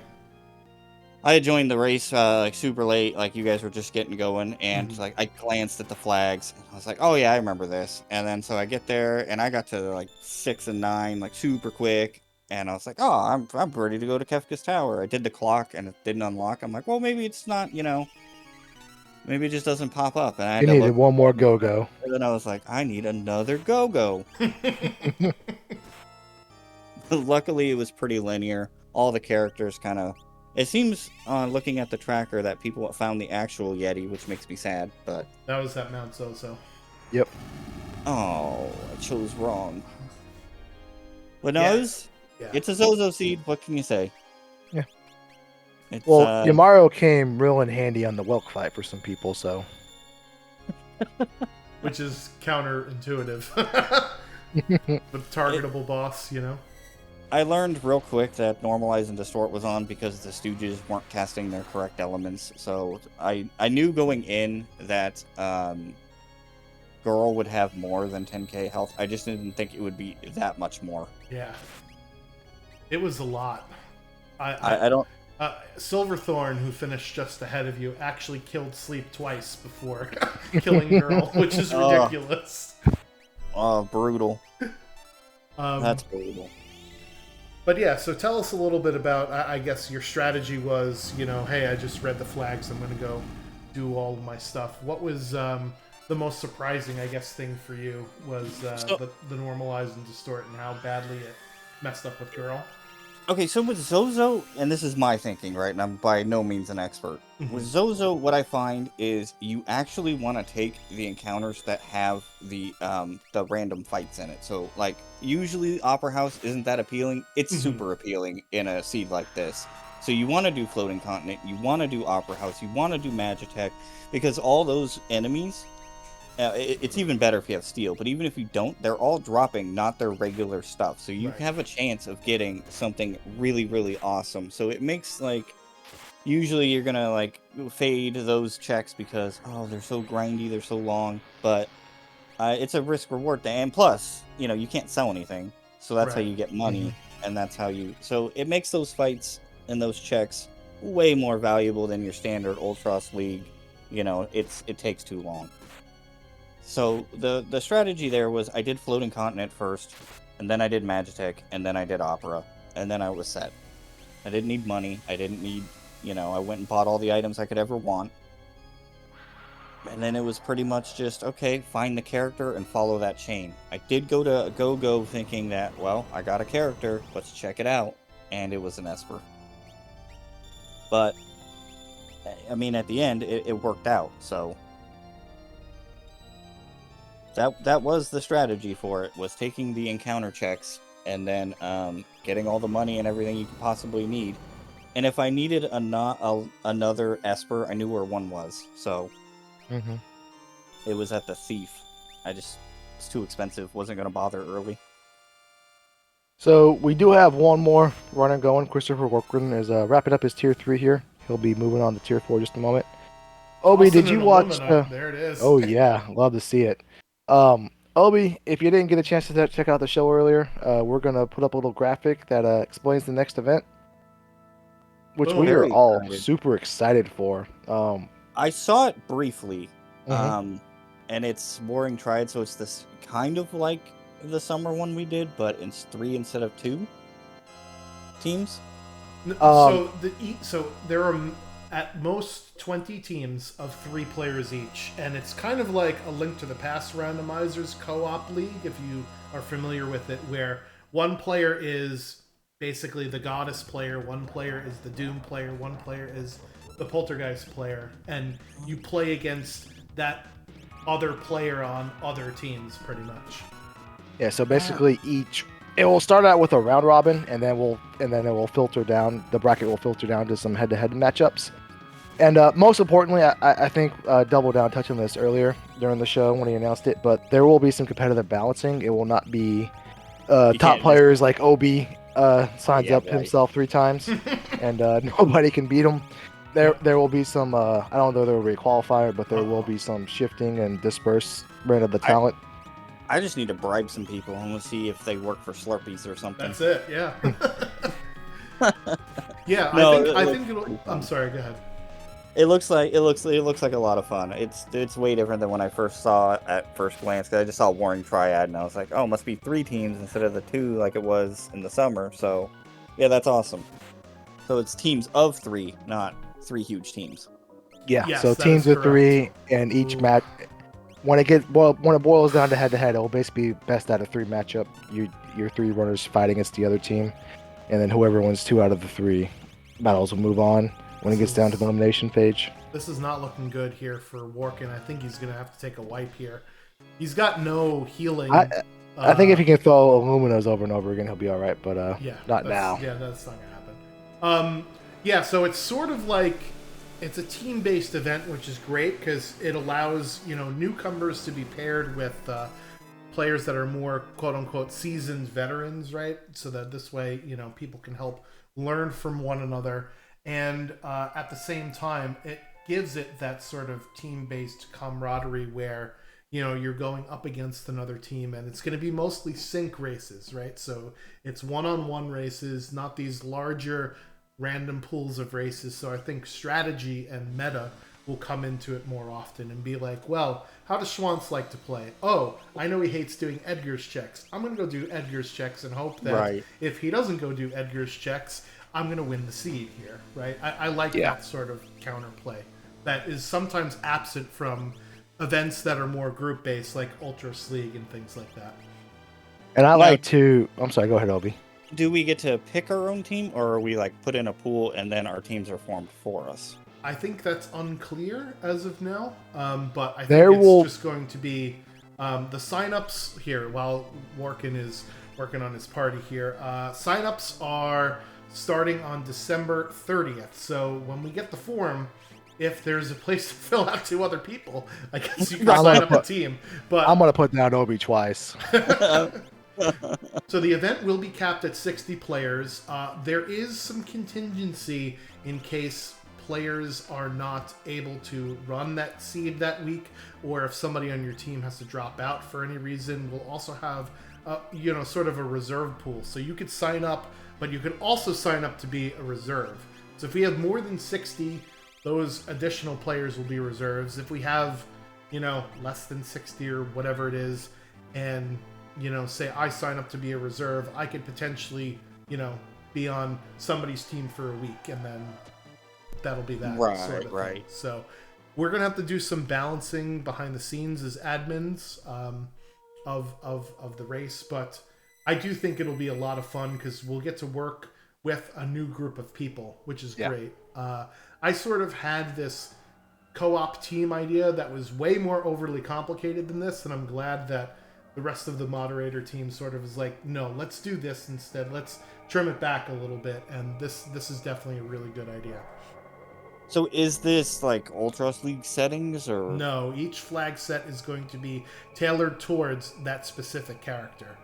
So, for instance, Goddess will have their own unique things with it. So think of things that Goddess does and how you can apply it to a flag set. I'm not going to say anything. Like maybe Auto Overcast. I Here don't comes know. Auto Overcast. Here it comes. Think about like what Poltergeist does, what types of abilities he uses. I'm just gonna give you the speculation there. Oh no. Okay, yeah, that does sound fun, and we do appreciate all the hard work you guys do, even though a lot of you guys only hear us when our blood pressure is the highest.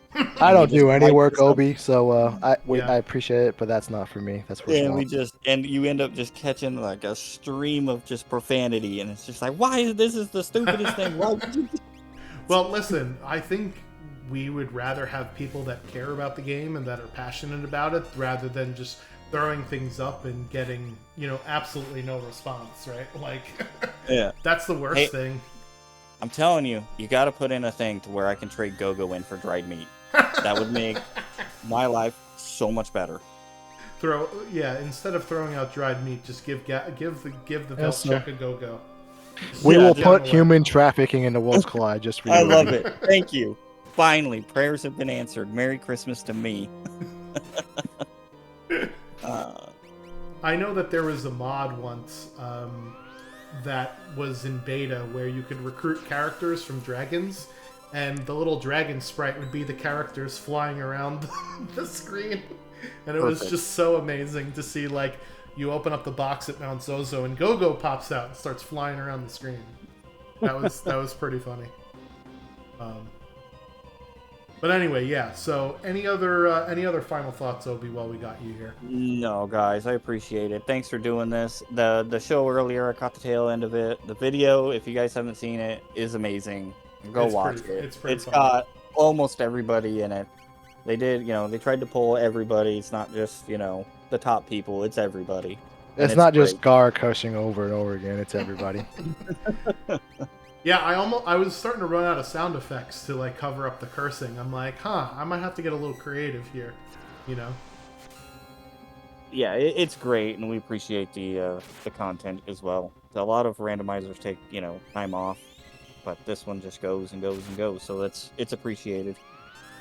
Yep, awesome job, Obi. And again, thank you for. I mean, you didn't volunteer to be on Restream, but thanks for getting punched in and for coming into the booth with us to chat for a bit. Can't have the races without the runners, so appreciate you joining the room as always. Yeah, no problem, guys. You guys take it easy, and good luck wrapping this one up, and good luck to Christopher Workin. That is still the best name I've ever seen. Amazing name. Hands All down. right, guys, you guys take care. All right. Take care, catch you Obi. later. Thank you. Yeah, so it looks like we got our Offering Valiant Knife Sabin user here. Unfortunately, I think Christopher Workin does not have a lot of heal spells, just health, and no real healing items other than a couple of ethers, which doesn't heal HP, that only heals MP. So this is going to be a little bit of an uphill battle, especially now that he's got... Well, Strago's now dead, but 2 of his 3 characters are frozen and poisoned. Well, you can always crack the flame shield on yourself in this situation. Yeah, you can unfortunately fire beam yourself.